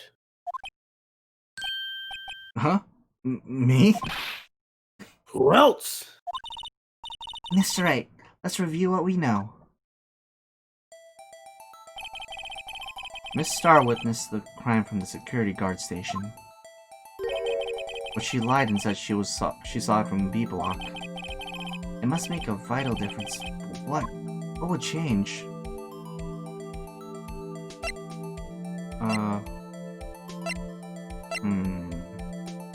Well, we can rule out angle of view to the crime because we've already established that it, like, you know, she can see the entire lot, so it doesn't matter. Yeah. Distance to the crime. Lighting. But I don't remember lighting being talked about at all. I don't recall lighting ever mattering. Yeah, exactly. So it's like, huh. Paka, I hope you're enjoying your ramen. Ramen. Ramen. Ramen. It changes the distance between her and the scene of the crime. My condolences, Mr. Wright, but one look at the floor plans and it's quite clear. The distance between the scene of the crime and the guard station is 30 feet. I don't see how that would change what she could see. What she saw is not in question here. What matters is the time it would take her to reach the scene of the crime. Miss Starr, you witnessed the crime from the security guard station. Now, how long did it take you to go from there? To the scene of the crime where you arrested Miss Sky? Well, witness? Yes. You ordered the squid wheels, right? Quality of my lunches has gone down to from low to inedible. I was bringing a PB&J lunch with a fresh boysenberry jam to my boyfriend. Boysenberry for boyfriend. Judge has Swear, to... He wasn't in the station, so I waited. I witnessed the crime from a glass-walled station.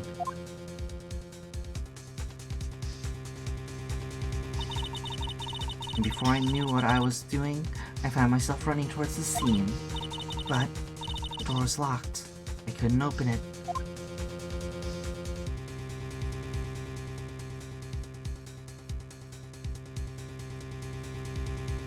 Jesus Christ. Jesus Christ, woman.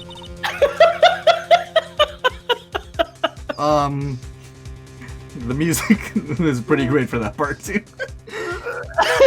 That's why I had to go through the visitors parking in B block. That's quite a detour. It probably took me at least 5 minutes to get to the scene of the crime. 5 minutes? This changes things considerably. But it was that woman over there in the defendant's chair who stabbed him. I know it. I have photographic evidence. I swear on my finest plastic spork. You have a point, and the spork is a wonderful invention. What does the name of this have to do, Judge? Would you like another caviar lunch? Absolutely. Uh-oh. Mr. Wright, you have to do something. Do I have any evidence to show? Yes, I do, I think. I'm thinking the phone, right? 518. I don't think you even need to present evidence, just raise an objection. Oh, okay. I was thinking... Because I think what you're going to end up raising an objection to is calling her out on the 5 minutes, like, bullshit! Yep. 5 minutes between the witnessing of the murder and the arrest? Think about it. You can make pasta in an amount of time, if you like it al dente. I mean, if you've got the water already boiling, yeah. Mm-hmm. I've got lunch boxes that tie pasta into knots, rookie. Yeah, melody and photographs can be manipulated, but you never know. I mean, this was wasn't this crime like literally 2 days ago? It was like game time, literally something like that. Yeah, it was basically like the murder happened the next day. Emma comes to you next day. Trial. Mm-hmm. Which is really fast. Yeah, well, that's that 3-day system for you. Yep. A 5-minute blank. Isn't that strange? And can you, like, think about, like, just how many repercussions there were for when Von Karma got, like, committed? Yeah. So that's 40 years of cases that the law would have had to go back and check. Yep. Like, that's awful. Strange. If you're a criminal, what would you do with 5 minutes, Your Honor? Well, I guess I'd flee the scene. Hey! Don't get the wrong idea. I didn't kill anyone. I got it. I found out it was you, the judge. We have the instincts of a killer. That's why you're guilty. I accuse the judge. But you have the instincts of a killer. You would run, but this time was different. Miss Sky dawdled at the scene of the crime. She even had her picture taken. No true criminal would act this way. It's inconceivable. Yeah, he's not wrong. Well then, it seems we've come to the end of this testimony. The witness has a grudge against the defendant and a blank in her testimony. Mr. Edgeworth is the next witness ready to go. Unfortunately, I appear to have overestimated this witness on account of her professional history. We did it. We screwed that can shut, Mr. Wright. That was too close. I'm afraid that the cough-up queen has been dethroned. And with that, court is adjourned. Oh, nice. Oh.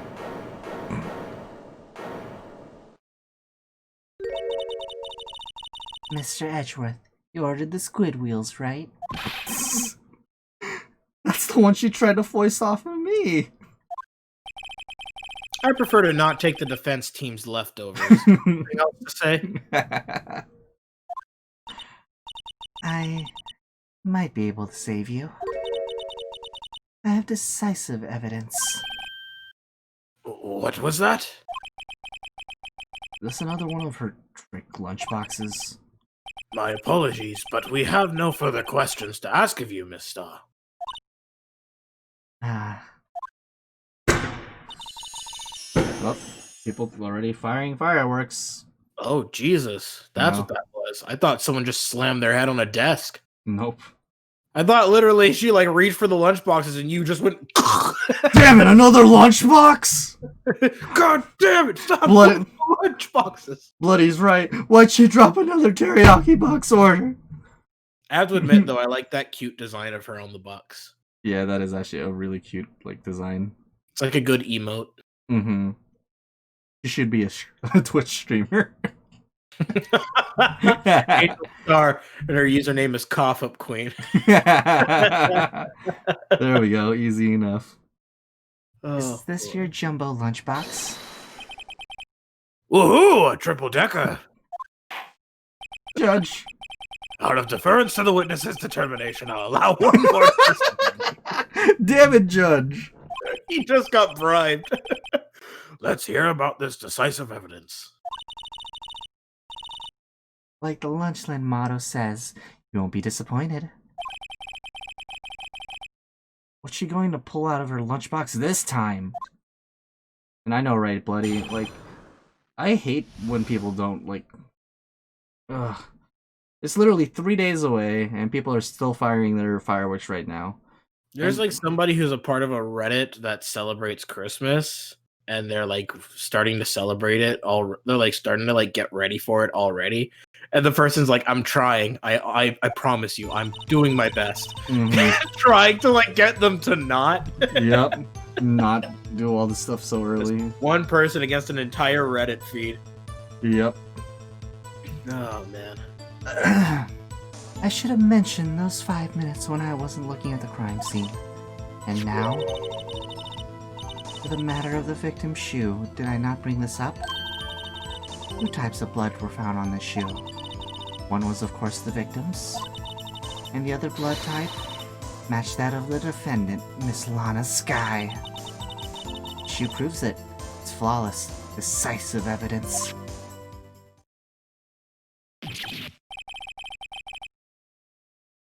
What? There was blood found on that shoe? Try Lunchland for all your lunch and decisive evidence needs.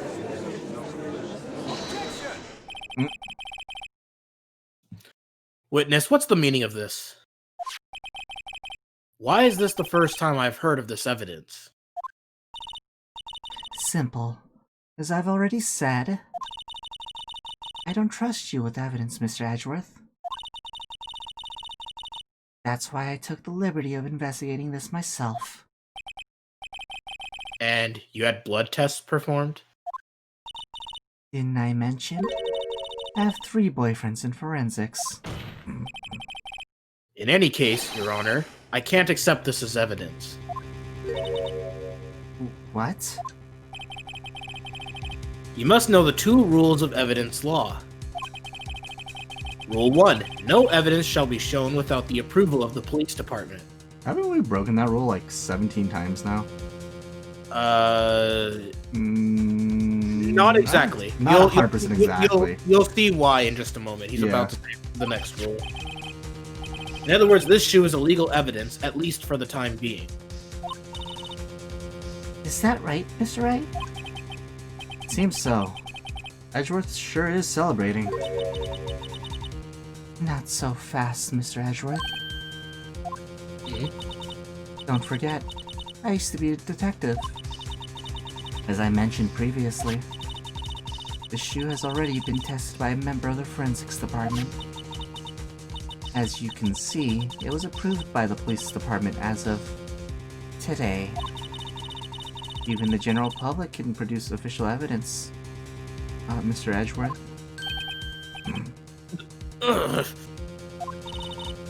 Is that right, Mr. Wright? Seems so. Edgeworth is looking pretty sullen. Here, cheer up, buddy. They'll mention it later, but actually, I don't know if they mention it at this point. But Rule 2 is that if evidence can be approved if proven a connection to the case. So I honestly think that by technicality, through all the trials you've had, any evidence you provided, you've been able to prove that it's connected. Yeah. Okay, so that makes sense. Yeah, it's because you were getting by Rule 2 that you don't have to worry about Rule 1. Makes sense. It's like Polly. Yeah, exactly. It wasn't until, Phoenix Wright basically proved the bird, connected the bird to the whole thing with DLC. Yep. And then that was why he was like, all right, I'm gonna cross-examine the damn bird. There's my evidence. You could at least study some evidence law, really. The prosecution's complaints notwithstanding, it appears that this evidence satisfies the first rule of evidence law.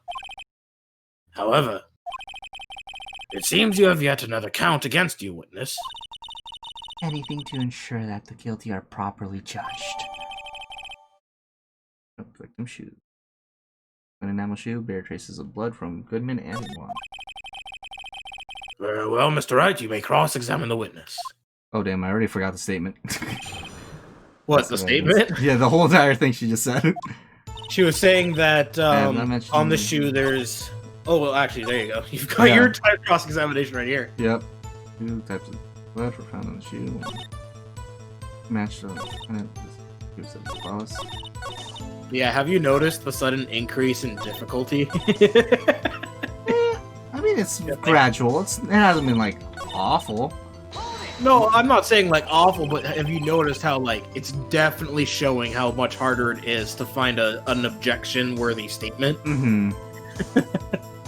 Why did you lie about those 5 minutes? I guess you could say I just wanted people to look at the results.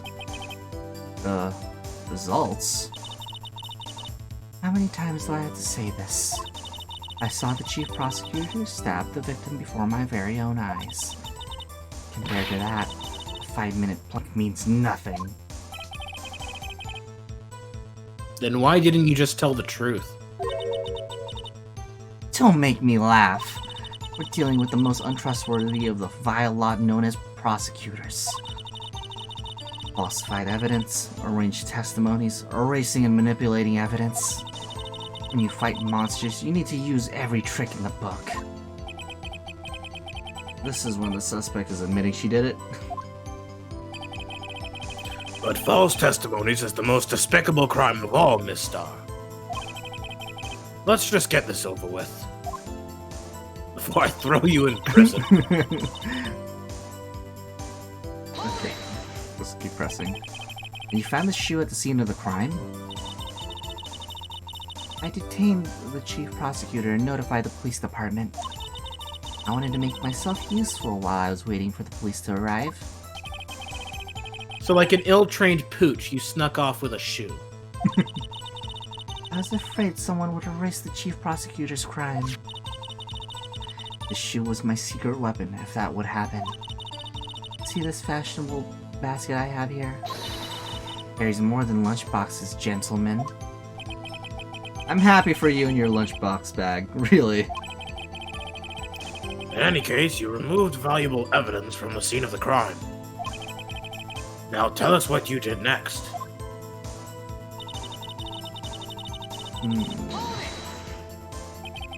So you brought it to the forensics department. If you're going to submit something as evidence in court, you need it approved. To do that, evidence must be analyzed by a forensics expert. And she got away with her little coup because she used to be a detective. The shoe does appear to have bloodstains on it. Well, that man was stabbed after all. And that blood belonged to the victim, Detective Goodman? As I said, there were 2 types of blood found on the shoe.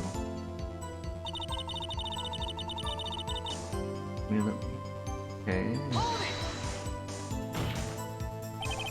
You can't say for sure the blood belonged to the defendant with a blood test. You claim to know something about blood tests, Rookie? Huh? Well, speak up. Well, blood comes in 4 types. A, B, O, and AB. However, you can't tell from a blood test whether a murder was committed in cold blood.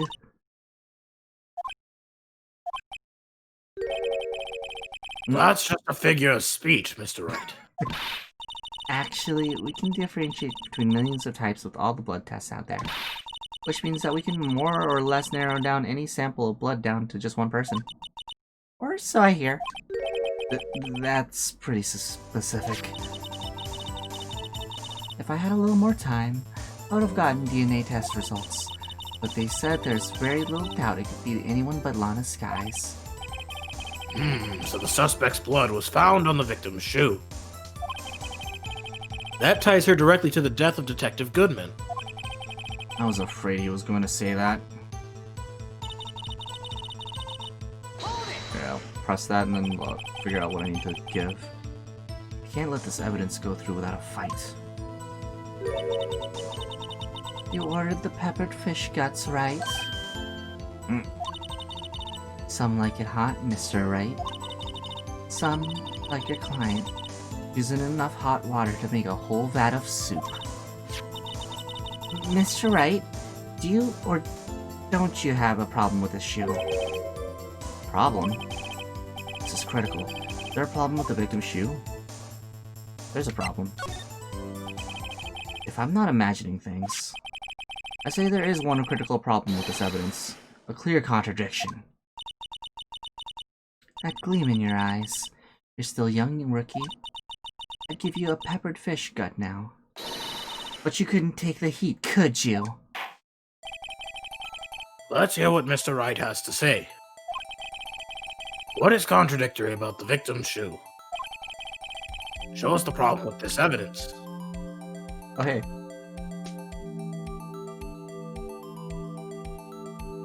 I get to mess with the 3DS thingy.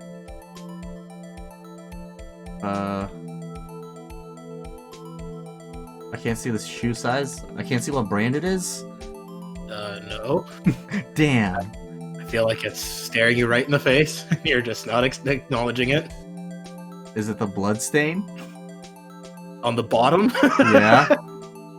Yeah. I'm pretty sure. But I was really curious to see like the shoe size and everything. But I guess they're not that.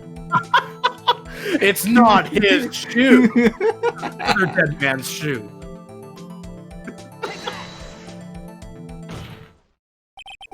I wonder if you noticed. There's blood on the bottom of the shoe. Don't mess with me, rookie. Or it'll be your blood on the bottom of my shoe. Indeed, there is quite a bit of blood on the bottom of the shoe. It makes sense. The victim was stabbed with a knife. Yeah. Isn't that a woman's shoe? Because wait, was that the shoe? Okay, whose shoe was this? Exactly. The victim. It looks like such a girly shoe. It's just because it's white. It's still a gentleman's shoe. Okay. Just because it's white doesn't make it a woman's shoe. Okay. What could possibly be a contradictory about blood at the bottom of the shoe? You see this terrifying thing? Be afraid. Be very afraid. I should just show this picture to Edgeworth and just say, soon. It's healed though? Yeah, that's what fancy shoes for men tend to have.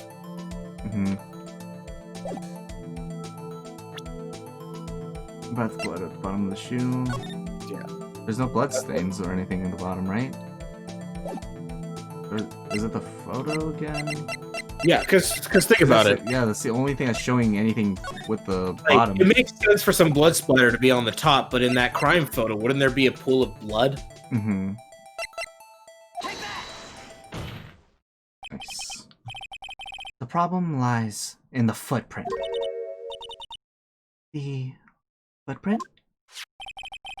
Note that the bottom of the victim's shoe is covered in blood. Then, isn't it strange? Why weren't any bloody footprints found by the scene of the crime? Aha! As you can see, there were no traces of any such footprints at the scene of the crime. That contradicts your claim about the shoe. This picture only shows part of the floor, so there could have been bloody footprints. Then where are they, Mr. Edgeworth? Because we checked the scene and found nothing of the sort.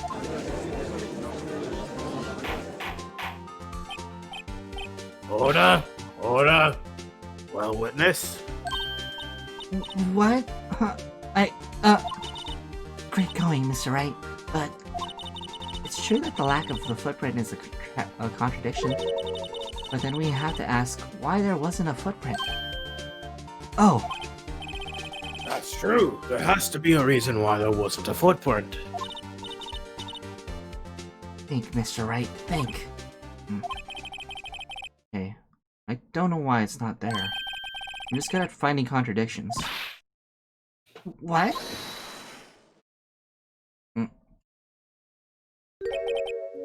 I see. Now I get it. Get what? Our witness is more devious than I gave her credit for. We were hoodwinked to the very end. But she slipped. There's one vital hint to the truth in her testimony.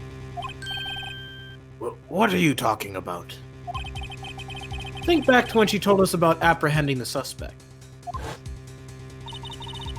The chief prosecutor tried to resist, but her efforts were in vain. Knocked my hands aside, kicked over in an oil drum.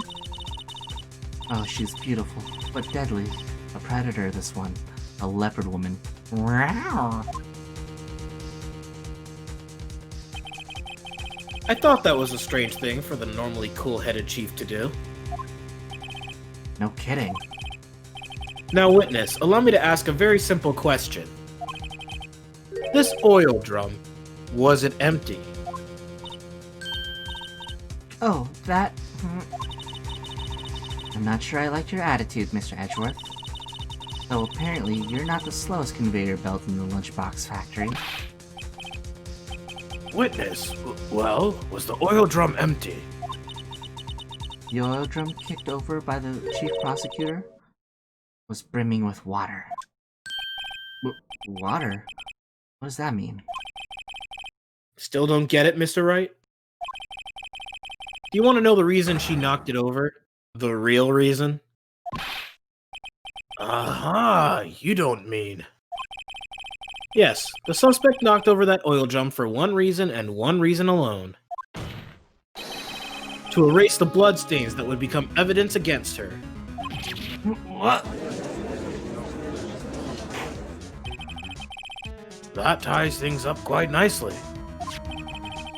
The bloodstains left on the victim's shoe tie her quite clearly to this murder. Then, after the deed was done, she knocked over the oil drum to erase the telltale signs. Why, that's a prosecutor's specialty. Erasing evidence. That reminds me, Miss Guy's right hand was hurt. Didn't she say she'd cut herself when she stabbed him? So that's when my sister's blood got on the shoe? Well, I see no reason to prolong this trial. Mr. Wright, do something, please! What? What can I do? Your sister has confessed to the crime and she tried to conceal it. But... Enough. There is no need for further debate. The verdict, Your Honor. Very well. But Angel Star is on the prosecution side. She could have been lying about the water. This court finds the defendant, Miss Lana Sky. Ooh.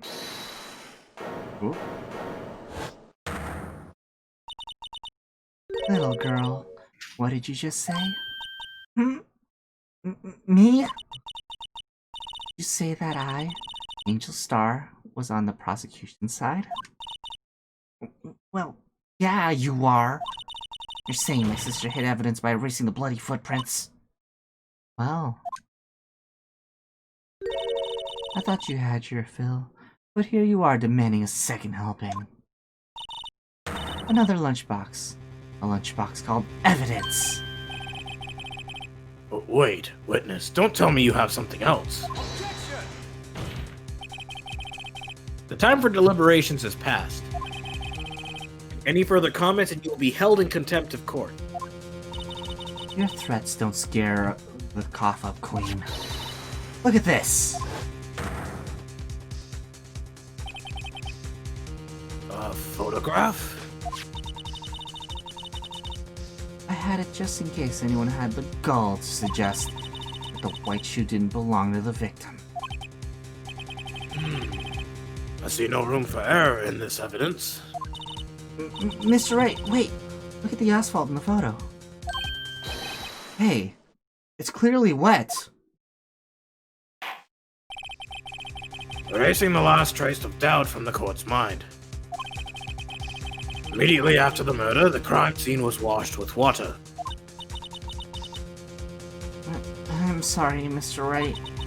I guess I couldn't help after all. It's not your fault. I knew I couldn't win this case from the beginning. And it seems this is what your sister wanted anyway. Oh, contempt of court? Contempt of court is pretty much you're obstructing the actual trial going on. Yeah, so basically, if you continue to provide outbursts, so they're basically saying that any more objections or anything that could interrupt the flow can get you kicked out of the courtroom. Mm-hmm. So, for example, if, say, Phoenix was being held in contempt of court, he wouldn't be allowed to object. Because if he did, they'd kick him out. It's that type of logic. Yep. Okay. I'm sorry, Mia.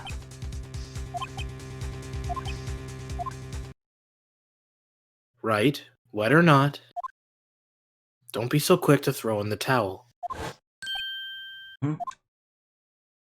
Get yourself up off the asphalt. Take another good look. Don't give up, not until the bitter end. This is the last piece of evidence. Very well, Miss Court. This time I'd like to declare a verdict for good.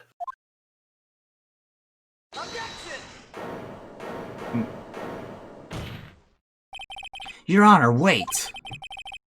What is it with you people? Can't I hand down my verdicts in peace anymore? This poor judge. Whatever it is, can it wait?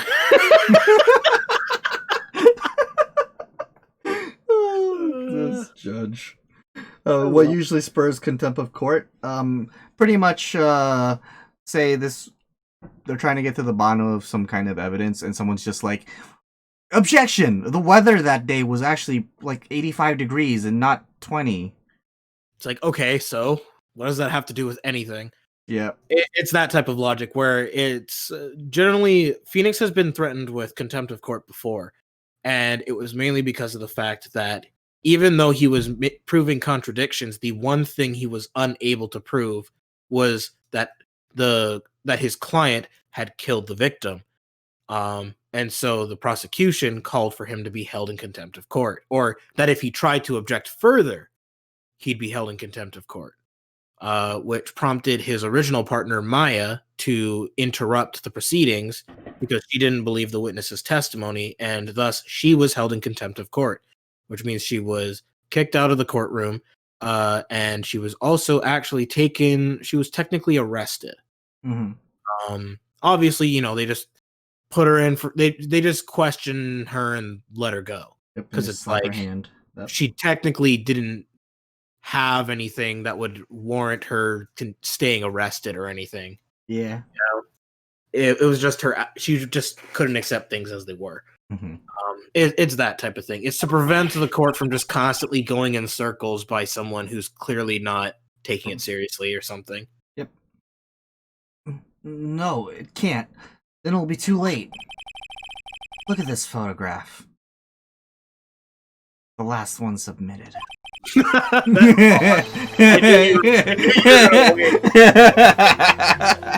I was just like, nah, I ain't saying it. I have no intention to, but I can tell you're positive. Waiting. This trial isn't over. I was actually wondering how long he'd stay quiet. I was like, okay, I know he's not gonna say it. Like, after like the 2 or 3 seconds, I was like, he's not gonna say it.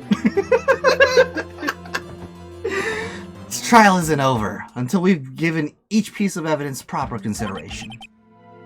So, right. Are you saying there's a problem with this latest piece of evidence? Yeah.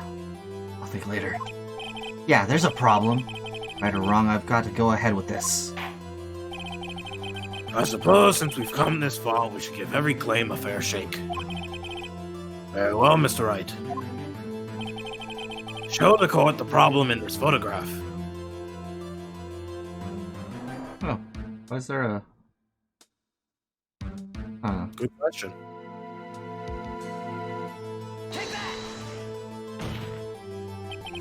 The problem in this photograph is here. What's this?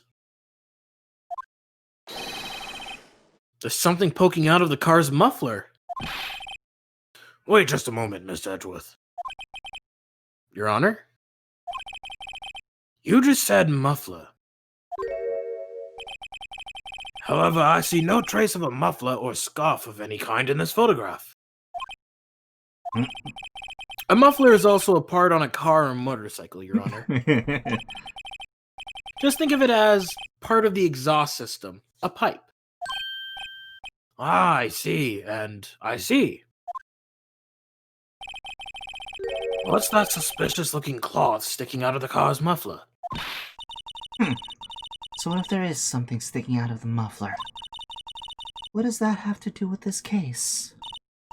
Nothing. Absolutely nothing. Sorry, Miss Starr, but it's not going to be that easy. In fact, you've already told us why this isn't important to the case. You said as much in your testimony. What? Let's hear what Mr. Wright has on his mind. Tell us why you think this piece of cloth in the muffler is related to this case. You see this face? Terrifying. Arrest Detective Gumshoe. The true face of suffering.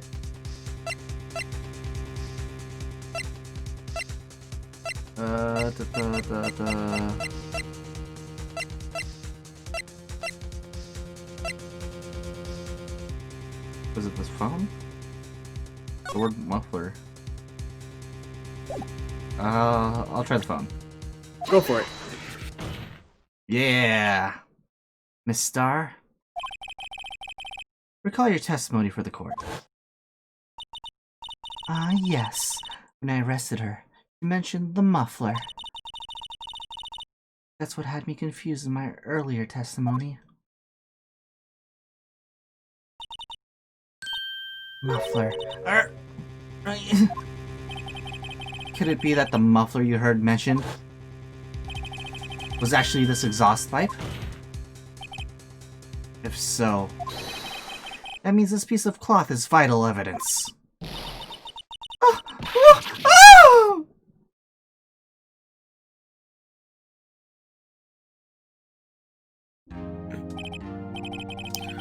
Well, it seems we still have to we will have to suspend the proceedings. Suspend? I find myself wondering about that piece of cloth. If we leave any question unanswered here, we do a disservice to the law. Have the car at the crime scene inspected at once and bring me that cloth. The verdict will wait until after we've seen all the evidence. Agreed? I suppose so. Phew, that was close. But we made it, at least for now. This court will adjourn for a 30-minute recess. It's lunchtime after all. Damn it, Judge. He's still hungry? Caviar. To be continued. Oh, hey, look, perfect time for to be continued.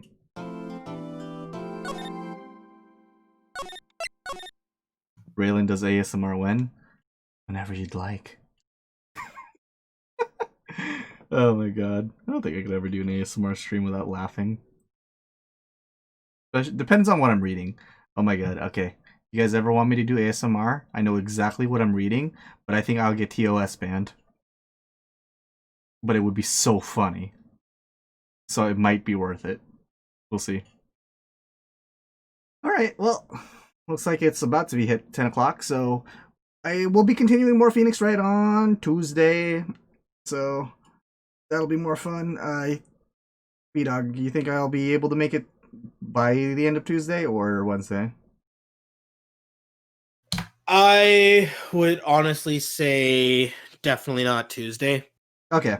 Because that's just it. Like, you're technically not done with the first trial day. Mm-hmm. You still got another investigation, another trial, another investigation, another trial. So I could see maybe I would probably say worst case scenario, it won't be next week, but it'll definitely be the week after Tuesday. Okay, if that ends up happening, I might just do an extra stream just to finish it off. Yeah, it's literally just at the latest possible scenario is not this coming Tuesday, but the Tuesday after. Okay. Yeah, if that ever happens, well, I guess I'll just toss the Phoenix Wright stream on Saturday or something. Yeah, if you want to, just hit me up, let me know. Yeah, we'll see. Ahead of time, and yeah, I can make sure I'll be there for it. Cool. All right, guys. Let me see. Suki's streaming Black Flag, so we're gonna go raid her real quick. Let's do it. All right, but thank you all for joining. It was a lot of fun. I'm glad that this case is definitely interesting. Can't wait to see what's gonna go on with that. But let's go see some pirate action. Have a good night, guys.